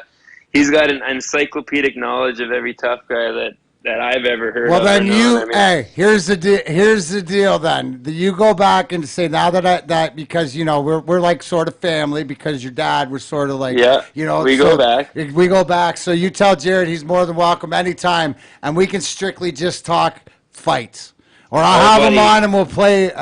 We'll figure it out. We'll get in contact. You let him know he's got an open invite on Grind Time. Shit, you can call Darren McCarty and I'll talk hockey fights with him from all time. You bet. So. I'm gonna take you up on that. Please do. I'll definitely do that for sure. Please. I before I forget, I got a question for you, Darren, because I got a very distinct memory of going down into the stick room in Calgary and raiding twigs looking for one that I could use, and I remember seeing your tape job, and for as long as I saw that tape job, I've wanted to ask you the question. Did you used to put soft medical tape right on the blade and then tape over top of that, or was that? No, no. You'd use medical tape as the white, and then you'd puck it down. Or it depended on sometimes because you got into. I'd always mess around, but it was usually you take that white medical tape and then you take a puck to it and you scrape it all down. So that's where the black wears off on it. So it's got that sort of black-white look. Oh, okay, because it looked to me like there was foam on the blade, like soft foam. You think it was like the pre-wrap? The pre-wrap, like that soft shit that you put on your ankles. That one was like a puck handling one in the hallway. Oh, okay. So you're not slapping the. Because I tried it. I tried it on the ice, thinking I was like, well, if Darren McCarty does it, then I'm going to do it. Bro. And it was useless. I was trying to figure out. Now we know why you wonder why you had no goals. That's what he got his point with. Right? That's what he got his point with. Fucking a year without scoring a goal. Okay, bro. So what do we learn? I got a lot of different things, though. That's sort of a warm-up stick, sort of to pass it around so you don't chop up. When you think about it, when you're stick handling on the plastic or the whatever the rubber you step skates in. The trainers don't like it when you mark it with the tape or whatever like that. So I put that on there for a softer whatever. No, I wouldn't. That makes total sense. I don't think I use it on the ice, but that would explain why I probably only had like 7 goals. So I mean, see, because I did use it on the ice, and that explains why I had none. So I'm glad we got that cleared up. Look how it worked out for you. Hey man, I might owe you more than I realized. So you don't owe me shit other than just keep bringing that material, boys, because Jesus, I mean, it is classic. I got to tell you, have you seen The Russian Five? Have you heard about that documentary that's out? No, I'm going to put that in my notes right now. Yeah, The Russian Five. So it's pretty much how the Russian Five came to Detroit and stuff like that, but. I think anybody hockey-wise would really like it, not only educationally because it's going to happen, but also who lived through our. It's not the film on hockey; it's a film on life, and I think any hockey fan would like it. And so, I guess I'm saying that from actor to actor because I take it from PG to PG-13, and that's the movie I'm in. So you can check my shit out. There you go. Definitely, man. Definitely. That's awesome. No, that's what I dig about your guys' podcast, man. I've been listening to it for a while here, and the messages that you've got for listeners, man, it's cool, man. I'm really inspired by what you guys are doing and the messages you got. It's very inspiring. I'm sure there are a lot of people out there that listen to your take on life. It's cool to see, man. It's really cool to see the journey that you've taken and where you've been and what you've done and relaying this fucking really cool positivity for life that you've got and how I notice it's a theme in you guys' podcast. You try to you take lessons, and when you hear a gem of information, you take the time to stop and relay how important that kind of stuff is. So it's yeah, man, it's awesome. I love what you guys are doing. I'm a super fan of it. Bro, you know what? That means the world, bro, just because you see it the way that I'm trying to present it for everybody else. And it's just like anything, and you know it doesn't matter how old you are. Life isn't easy. Life is good, but you gotta work at it. And for me, when I was in Calgary and when your dad was coaching the second year, I had some issues and stuff like that, but the one thing that I was respecting, please say hi to him for me, was that it never affected the way he treated me as a man. So that was always very important. And then we get to this point where we're all helping each other out. So you keep making me laugh. I'll keep bringing up some of the serious shit and let people know it's not that bad. But hey, like Darren says, it's self-awareness, and obviously you were aware from your hockey career to an acting career. You picked the right choice. Oh, fuck yeah, dude. Because you're fucking, it's the same, listen, dude, it's the same shit as I used to tell Robbie Wells back in the day doing Trailer Park Boys. Because it's fucking do you. And that's the same thing. And I think it must be a Canadian thing. And hopefully it's a North American thing or whatever, but not afraid to get around a bunch of people, which is what I've sort of turned grind time is to, like, for lack of a better word, is my personal letter, Kenny. So it's with the people that you want to do it with, and you have fun and do it the way. So well, Keith always says, "Good times with great friends." That's what you want. And that's what we've got, man. Like, it doesn't feel like work. It's the coolest job where we fly out there and we call it summer camp. Like, we're going to summer camp because the first 2 seasons we all stayed in the same shitty little travel lodge out in Sudbury, and man, it's just like you're with the boys, you're with people you like hanging out with. You got a similar sense of humor, and it's to get paid for it too. It's like anyone who's had the opportunity to. I don't know. Coach will say you got it figured out. You figured that out. That's a pretty for a guy. What would you? I'm gonna bring in Mike Vellucci, the coach here, Dylan, because what he really probably says is that this is like a really smart kid to realize, because how many kids don't really realize to take a shot of you've coached guys like that. Yeah, no, 100%. This is the thing about coaching is everybody wants to talk about the guys that made the NHL. It's the guys that have gone on and done other things with their careers and figured out, doctors, actors, lawyers, whatever it is, firemen.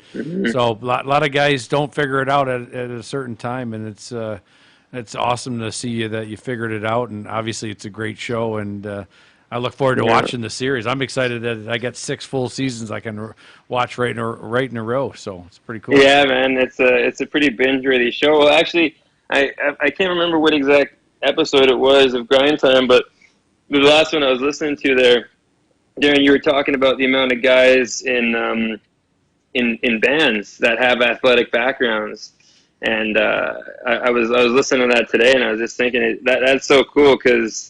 The people that I know that have had a lot of success, quickly in acting, they've just applied the things that they learned playing hockey to, acting or music, whatever it is. You apply that work ethic and you recognize, like, the group of people you're with is so important. I mean, we've all seen those teams with just skill on paper out the friggin' wazoo, but they can't win games. And then you see teams like, grinder teams that just click in the room and they have success. And I think that's something that, athletes especially understand that it's not just your stats on paper. It's the way you gel in the room and the environment that the guys create and their attitude to the job or the task at hand. It's like, it's easier to block a shot knowing that like the guy, in front of the net, like you care about him, you're a lot more willing to go into the corner for someone if you give a shit about them than if they're a cancer, right? And I think that same element exists in our show and in your guys' podcast. It's like when you actually like the people, it's a lot easier to go bleed for them, Right, dude, ain't that the truth? And then that's the one thing I got out of today with the conversation. It's the chase the management, not the talent, but also too it shows you. I'm sitting here with Mike, who's nodding his head because that's what it takes. I know to be a champion, to be a winner. We got to have all the guys to buy in. You're doing the same thing. I think people that are fans of this show should be bigger fans to know that you're all just a bunch of freaking douchers just fucking doing your thing, right? The way that it's supposed to be. And the fact that you guys really like each other, and right, which is why it's successful and why it works. And what I'm most impressed with him is what he said. He put the time in, 9-10 hours of grinding it out, of learning his script and understand it. Not a normal person that didn't go through a sport or playing sports. They think 3 hours is a long day. He put 9-10 hours in there early on. That's very impressive. That's putting the time in and making a difference. Hard work, dude. Figure out self-awareness. You figure out what you want to do and what it's going to take to get there. And bottom line is, put your gloves and your boots on because it's going to take some sweat. But there's nothing more accomplishing, right? You just said it yourself. All those 9 hours memorizing, sitting around, doing that, and now you get to go to summer camp. Yeah, man, summer camp and it pays the rent too. It's a win-win situation. Any other things? Any other projects or anything else you want to plug, or we can? Dude, I got a crazy body of work. So like as much fun as Letterkenny is, I also have a Disney musical coming out in August. So that's called Descendants 3. And completely different content. I play the son of Gaston from Beauty and the Beast, and that actually was another project that I got because of my athletic background. I did the audition, like a really goofy kind of, it's a Disney character, right? But there was a lot of dancing in it, and I told the director right at the audition, I'm like, hey man, I don't know how to dance. Like I can act, but I've never danced before. And he goes, well, I've researched you. I've seen your demo. I know you played hockey. I know you're an athlete. You can learn. You got a 2-month, like basically dance camp to figure it out. He goes, if you can get over your ego and like get into the actual act of dancing, you'll learn it quickly because you're an athlete. And he was right. We did 2 months of intensive training, and it always goes back to that same sort of ideology. It's like, are you going to put the work in or not? And it really comes down to that simple sort of equation. And I did. I worked my bag off and got extra. I enrolled in dance classes. Everything comes back to the bag skate, bro. We were talking about that before. Yeah, so I got that role, and August. I think it's August 2nd. Descendants 3 is coming out on Disney, so you can confuse your children. Switch between Letterkenny and Disney. That'd be awesome. I see that you play Gil, but hey, that's the thing too.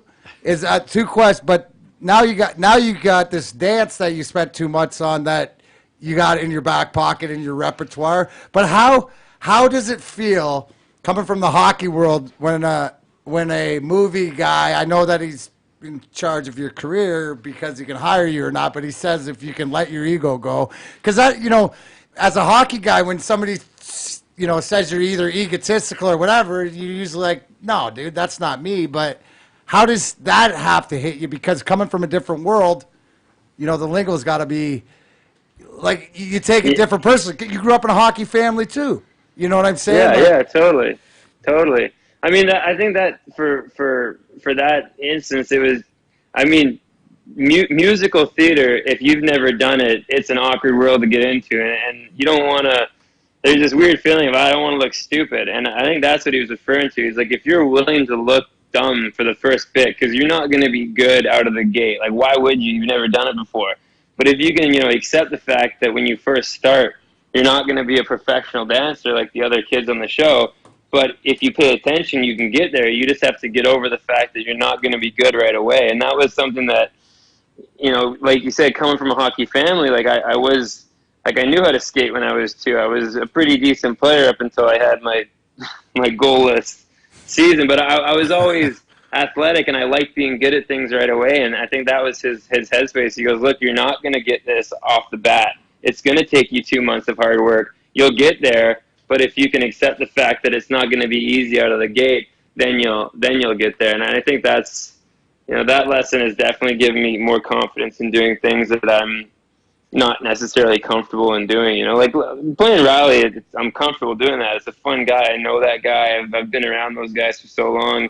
Playing a fictional Disney character who sings and dances, that was a bit of that was in left field, but I did it, and it happened because of that mentality that we're talking about. It's just check your ego at the gate and go to work.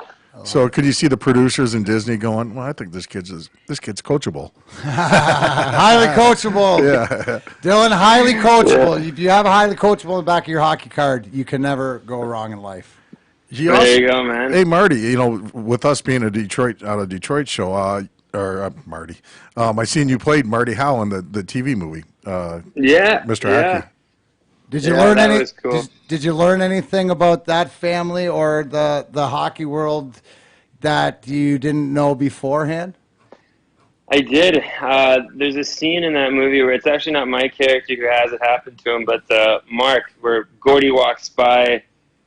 Mark walks by Gordy's room on the road, and he's signing autographs. He's got a big stack of autographs, and he gives him this little life lesson. He goes, without the fans, we don't get to do what we do for a living. So you gotta make time for the fans. You gotta sign autographs and shake hands, and there's no room for ego when it comes to dealing with the people who, make this job possible.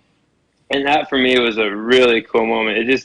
It's not that I didn't appreciate fans before that, but it brought a new level of how important they are, because without listeners, without viewers, without fans in the seat buying tickets, you're playing on a pond. There's no game, there's no TV shows without people watching the stuff. So it's changed the way that particular story changed the way I look at fans and interviews and doing that kind of stuff, because you meet or you hear about these douchebags who think they're bigger than that part of it, who don't want to sign autographs, who don't want to shake hands and don't want to take pictures. It's like, how out of touch can you be? Don't you get it? Without those people, you're nothing. You don't have this job. So that was a cool thing that Gordy, was known for, was how genuinely interested and how much time he took for the fans. So that was a really cool lesson that I took from him. And then my dad actually hooked it up. I got lucky with him and the hockey connections he has. I was able to talk to Marty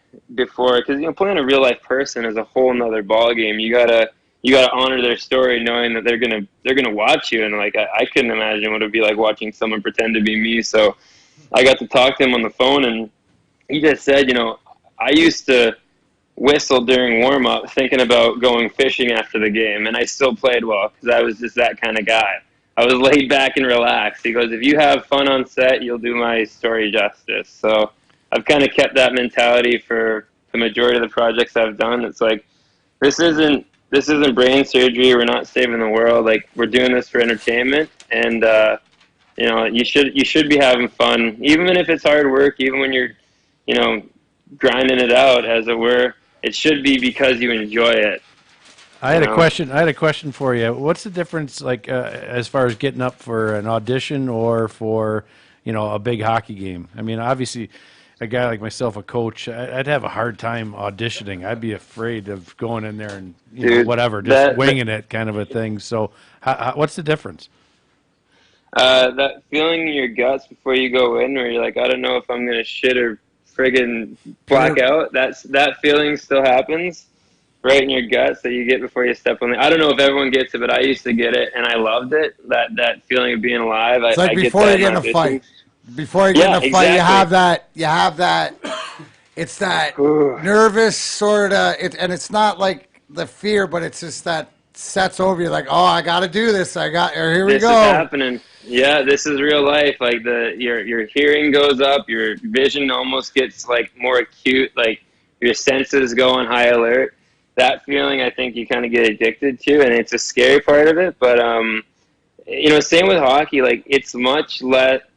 That feeling is good when you're prepared, when you know what you're doing. But that feeling is goddamn terrible when you know you haven't prepared. If you go in an audition and you haven't read the sides, you haven't read the lines, you haven't read the script, you haven't researched the director, it's the same thing as going into a game and your head's not in it. Like that, You don't know I what think the is the forecheck parallel. is. You don't You know could what the well, breakout here's is. the parallel, and you could tell the captain, since he's such a huge hockey fights. That's like me fighting a guy my size, and then having to fight George Laraque or Derek Bugard or George Peros or one of those Neanderthals. Yeah, exactly. Yeah. It doesn't matter how prepared you are. It's like I like guys my size. Anytime guys are my size, no matter how tough they were, you at least didn't have to worry about getting killed. It's like going into a fight and not knowing he's a lefty. That's not smart. Well, I was a lefty, so I mean, I know, I wasn't waiting around. But that's that me being a lefty, you had so many guys would know, and then they couldn't adjust because guys couldn't fight that way. But no, dude, that's awesome, and that's the things that to hear, and obviously you could tell the way that you're brought up, but everything, all the best success. You're now a friend of the show, friend of mine personally. My question: do you golf? I do, yeah. Oh, right Yeah, I on. love Yeah. golfing. Now, I just got a little excited here because it just came over me, and I just realized that the British Open, was on at like 1:30 our time this morning. So, are you out west right now? Yeah, I'm in Vancouver. Okay, so so that'll be a little bit earlier. So, do you have any pick for the British Open? You're gonna Oh, buddy, I'm in over my skis when it comes to pro golf, and I'm talking golfing like beers in a golf cart out with the boys hitting the links. I'd have to open up my Google to give you. I don't need you to do that. All you have to say is Tiger Woods. There you go. Yeah, That's Tiger, it. exactly. I like it, but no, definitely. You got to play golf if you're a hockey player. That's just. Yeah, no, I learned that lesson early on. I was sick and tired of just being the cart driver, so I learned how to whack It doesn't balls. matter. It doesn't matter what you shoot, dude. Just play fast. Just play quick. Yeah, I try to tell Perry that all the time, dude. That you're not. It's going where it wants anyways. Just fucking hit the ball for fuck's sake. Exactly, man. Just move the game along. God damn. You guys got to do a fucking. There's an idea. Do a fucking Letterkenny Shamrocks golf tournament. That'd be a fucking beauty. Yeah. That'd be a beauty. You bet. We got one episode there. I think you dig it. The Canadian geese take over a golf course and they're shitting all over the place. Oh, I love it, dude. I say that when I'm over here. Listen, whenever there's Canadian geese, you ask Perry on the thing. I'll be like, look, I brought my spectators, and of course my guys are getting shit faced and shitting everywhere. But I'm gonna go home and check that one out. You know Yeah, what? you bet. Dylan, I'm in my mid 50s, and there's a whole group of us, former hockey players, playing, and Did he just consider everybody can himself a relate. former hockey player? He's a fucking I referee. played hockey. Yeah, I played. He's a referee. But you know what? I know all the guys my age can relate to this because it's locker room.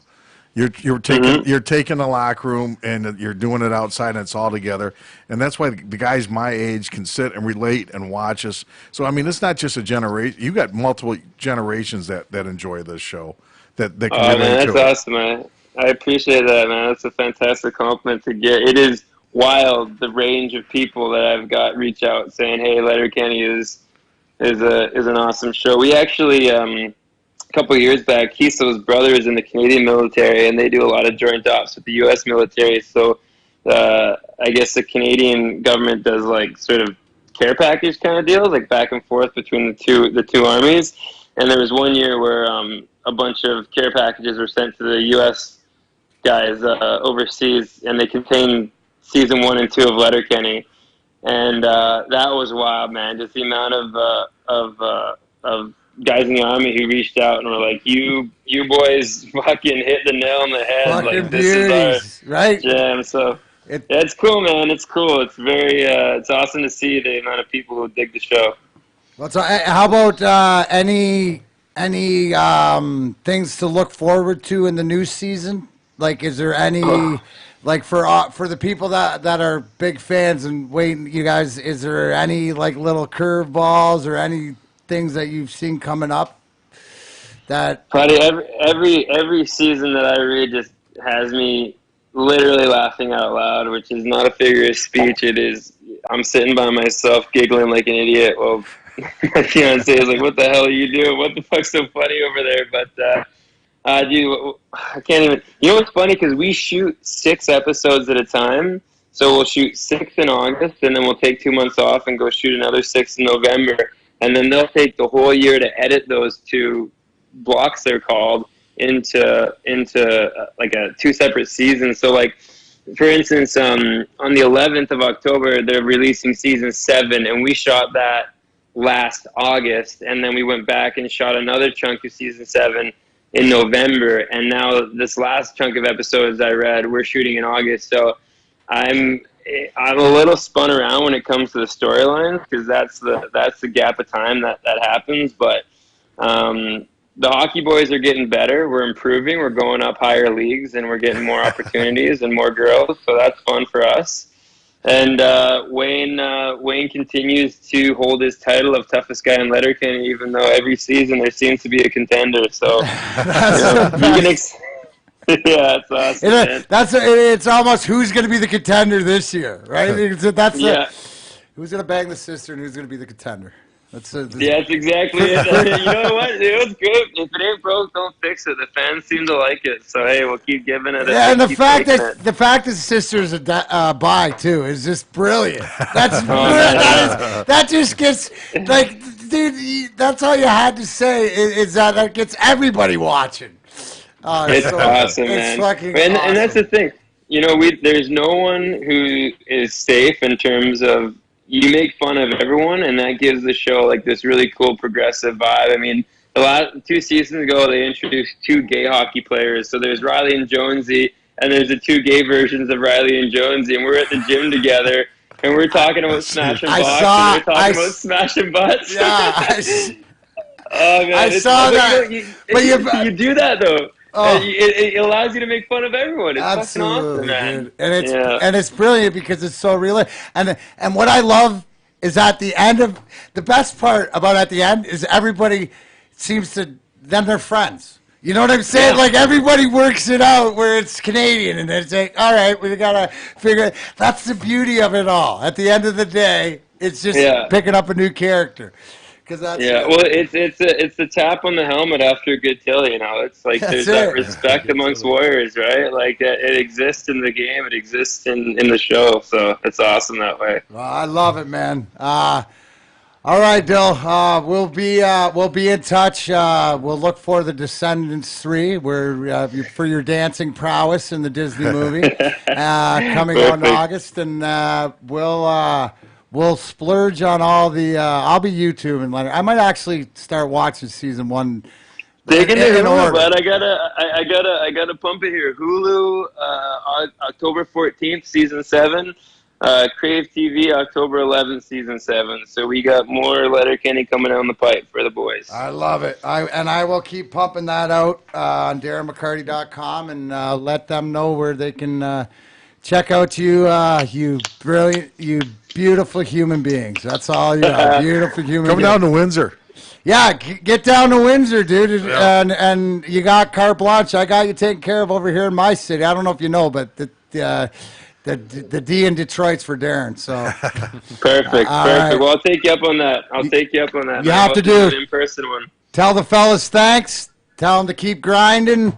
Tell Jonesy to keep being Jonesy, and we will catch you down the road. Tell your dad I said hi, please. Will do, boys. Thanks so much for the time. That was a lot of fun. We'll talk to you guys soon. You got it, Dylan. That's still in Playfair. Riley on the hit series Letterkenny. And, guys, that interview, because he's out in BC, that was brought to you by our friends at Herbal Active. Herbal Active. Listen to me. We've always said this, and why do I say because of BC? Perry, the THC-free CBD, right? Which I will always tell you that, well, what's the difference? Well, the 0.3% in some of the CBD, the THC, is like having your name on the door, entering the club.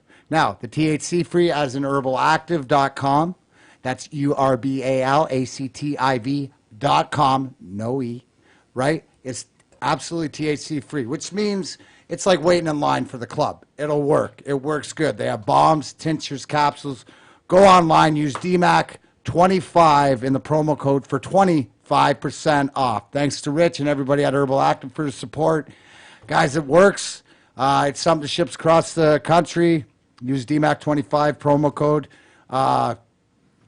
Check it out. Well, I'm going to start using the bombs. You have to start using the bombs. I got everybody started on and it's just, it's one of those things that whether this is, I found that Herbal Active and a lot of different people are using this, but it can be shipped across the country. It's got no THC in it. It's a great place to start your CBD journey. We can always talk about it until then, but if you're looking for somewhere to go to Herbal Active. Use the DMAC25 code because you're not going to get a better deal or a better product for what you're looking for. So thanks to Rich and everybody there. How awesome that was that? great. Oh my God. Really cool. That's it. But isn't it? It's cool, but it's awesome. I love hearing it. That makes me want to be a fan of the show even more. The fact that he tells me it's just like them doing that, and when you see the interactions in different, like we played that clip there where they're chirping.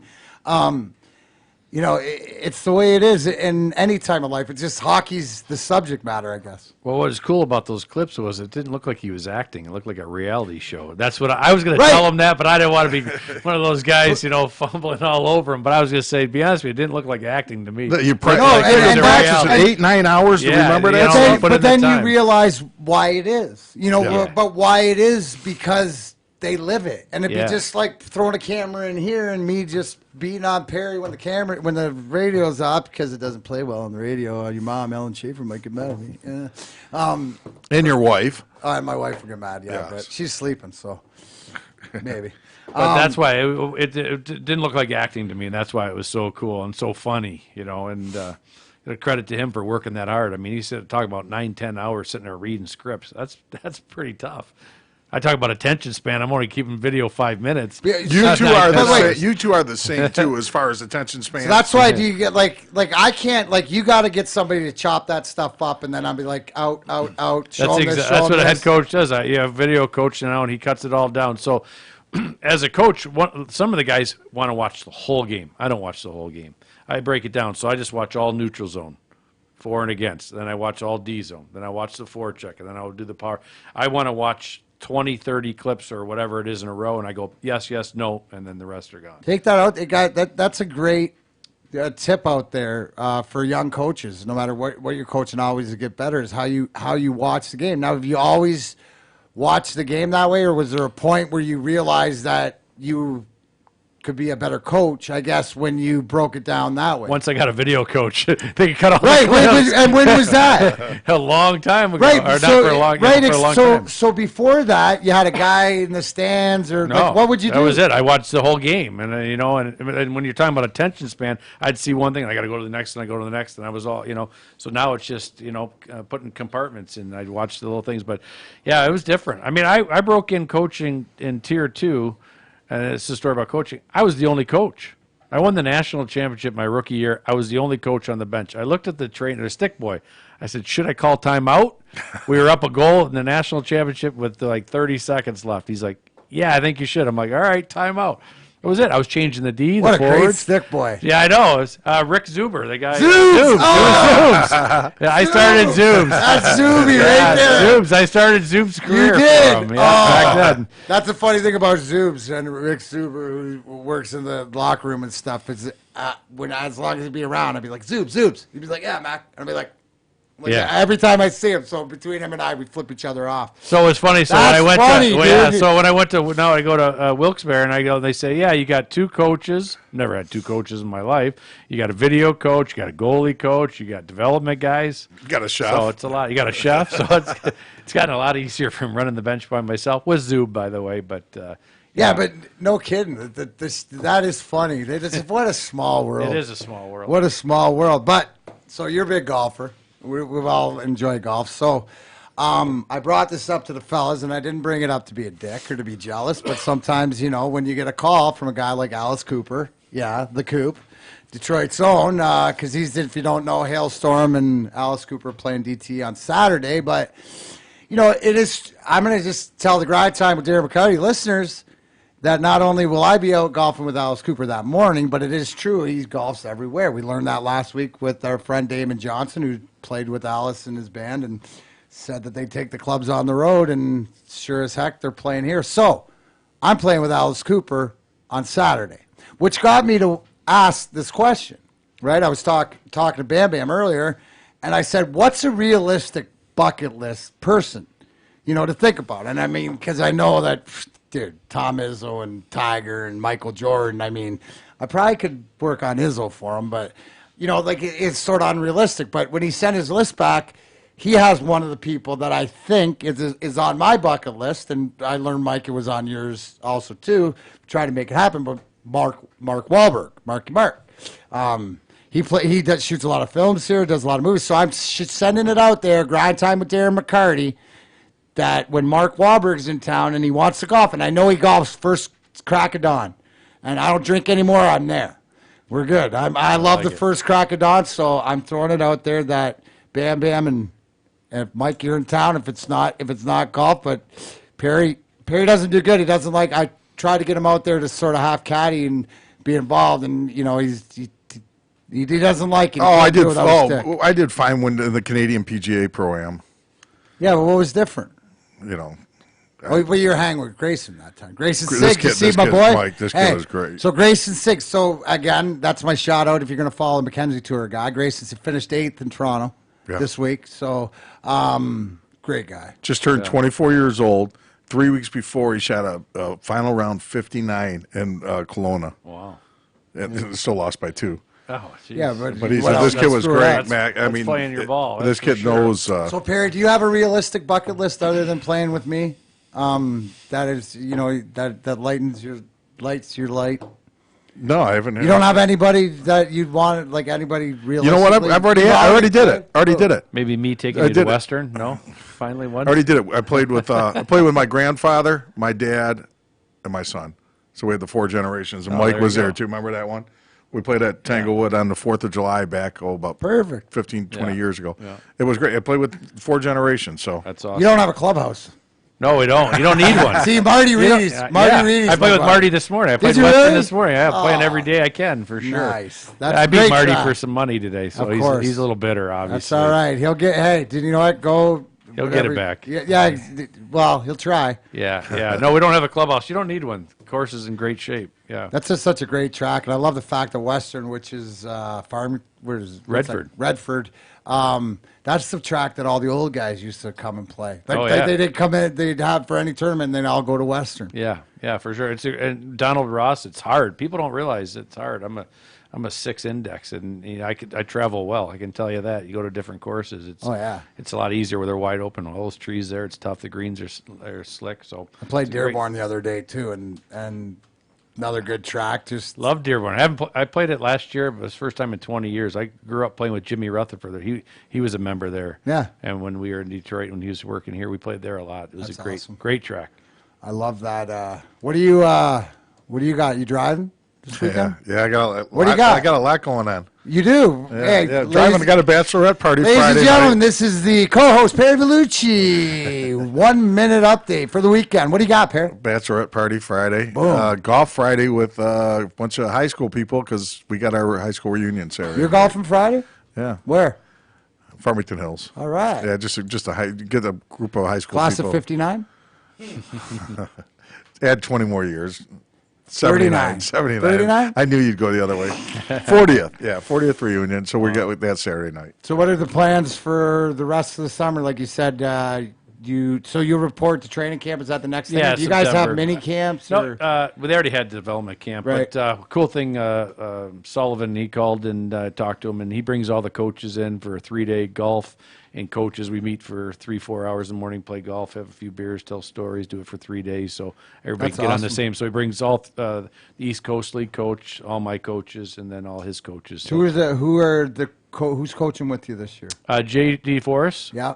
defenseman that played at the U.S. program here for a while, and Jared Scully. So 2 guys. You got Juice? Yeah. Oh, did you he got play the with- Juice? Yeah, I yeah, played that's in great. Belleville with him. Yeah, yeah. There's another Belleville Bowl, Oh, so that's you better right, tell yeah. the Juice I said hi. I yeah, will, for sure. Love Yeah. love Scalds. That's awesome. Yeah. And you know it's culture.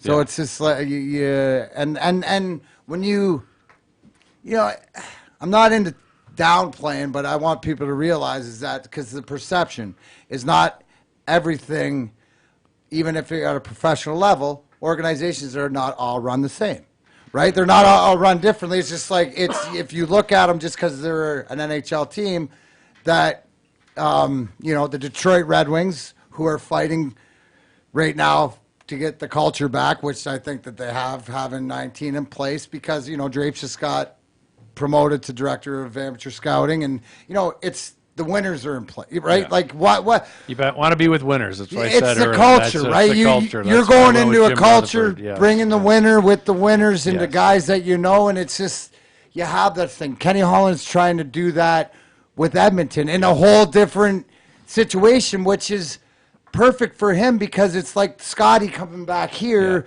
with all the stuff he's done. Because I always say Kenny Holland's one of the best, greatest Red Wings ever for what he's done and put into place. Now it's sort of our guys, and it works. You look around the league. You look St. Louis. Yeah. Finally, and what did it come down to? And I was trying to get out. I will get Otter in and Steve that'd be Ott, awesome, because yeah. you guys are related and just the whole story. Yeah, But that's what a great story that is. dude, and then when he tells me, he says the difference is, and you know it, is that when him and Berube came in, they made the coaching change. They walked in, and guys were like, "I want to." It goes back to. Want to go through the wall for that guy? Well, it's right because they come in and goes, "I want to play here, and I should be playing this, and I should be playing that." And you get Chief and Otter come in there and go, "Listen," and take it as old school as they could with the talent. Yeah. Right? Explain the fact that there's a difference when you go in there and you see what's it like going into a room and you see that, oh, okay, the pieces are here. I just got to rearrange them and put them together, as opposed to I got one line. I got one line. I got a couple I pieces. got It's a Scotch tape. defenseman and a half, and no goalie. So how is that for you as a coach? Well, it's great. I mean, I've seen a lot of goalies make coaches' careers, and I was lucky enough to have some good ones. But Well, this year, speak about that this year, because if you want to know, usually as you see in the NHL in the finals, like even a young guy like Jordan Binnington, usually one goalie gets hot or carries a team to a championship. You had two goalies, and you used two goalies. I used them, and sometimes you make the right choice, and sometimes you don't. But But this year was really easy because I had a young guy, Nedeljkovic, who was the goalie of the year. He plays the puck great. He was awesome. And I traded for Dustin Tokarski. He's won a Memorial Cup. He's won the AHL before already, and I think he won a World Juniors also. So we got him in for his leadership because wanted to bring some more. I had a young team. So Tick came in, and he went 12-0 for me. So we're playing in the semifinals. We're playing Toronto. It's 2-2. We're in Toronto, and we're going for Game 5. And I made a choice early on to play Tick and the back-to-backs. Play the young kid, and then play Tick. And everybody's like, "You're crazy! It's the biggest game. Game 5. You go up 3-2. You go down 3-2." They said 45 shots. We win the game 3-1, 45-20. He was unbelievable. He ended up being 12-0, and then we did it twice in the finals too. So it's hard though, Mav story. He picked backup to play instead of Craig Billington in the finals against Guelph. We lose the game in overtime. We would have won went to the Memorial Cup. So it's not easy. Picking goalies is not easy. I don't care who you are. It's you got to feel good about it, but it's not fun to do. No, and the one other thing, how How many shorties did you guys have? In the We had playoffs? 6. 6? No, 6 against Toronto. Right. You're right. Dude, every Yeah. time we'd be watching the game, it'd be like another shorty or this. Well, that was that. that's what I loved the most. They had they were coming into the playoffs against us. They were at over 40% on their power play. So they didn't change their breakout once. We knew exactly what they were doing. We just kept doing it, doing pressure. We got 6 shorties. Changed the game, changed the whole thing. And they had, I think it was 45 to 18 or something. They had more power plays than us. So That's awesome. Sometimes Hey. it's not fun when you're on that end, but when you score 6 shorty and they only had 4 power play goals the whole series. Well, we had Doug Brown the one night call in, and you guys were starting Chicago, and Brownie's talking about the shorties, and all of a sudden I get a text about halfway through. He goes, "Patrick, another shorty." Yeah. You know, It was great. Yeah, Patrick, what a great kid he was. He was what a leader, huh? Ultimate captain.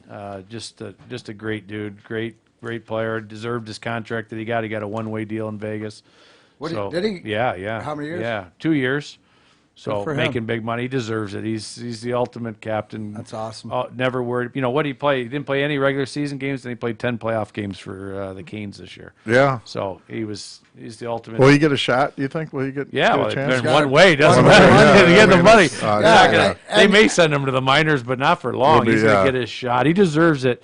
And Absolutely. Every time I'd call Brownie in with a couple of the captains. I try to talk to him once a week because if your captains aren't on the page with the coach, you're not winning anything. No, You're you got it exactly. So I'd bring him in, Brownie and a couple of guys. I'd say, okay, these are the 3 things I thought you guys did great this week. How about next time a little harder on Friday?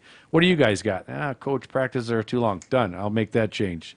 And then they walk out, and they'd be like, "Man, that coach, all right, he gets us." Communication. Right.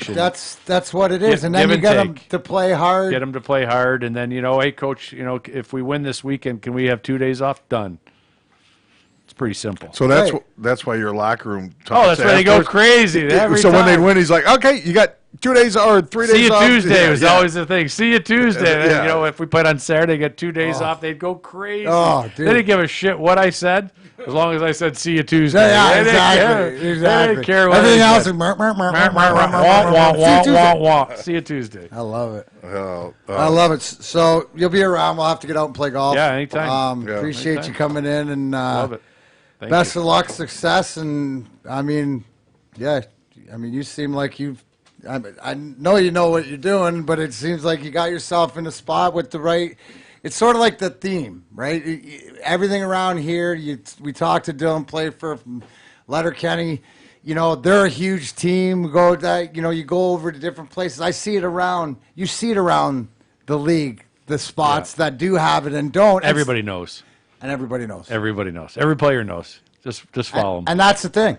Every player knows or, shouldn't know. So, yeah. Thank you. Bam Bam, Perry, McCool, Mike, thank you. Ryan, thanks for listening in. That would Dylan Playfair, thank you. Meltdown, thank you. All our sponsors. Got a couple of announcements for next week. Couple new sponsors. But guys, you want to get a hold of us? DMAC at DarrenMcCarty.com, Nick at DarrenMcCarty.com, Perry at DarrenMcCarty.com. Tell everybody DarrenMcCarty.com. That's where it's at. And no matter what happens, guys, from now until whatever, no matter how many times you fall down, you got to get your ass back up. Until then, that's grind time. We're out.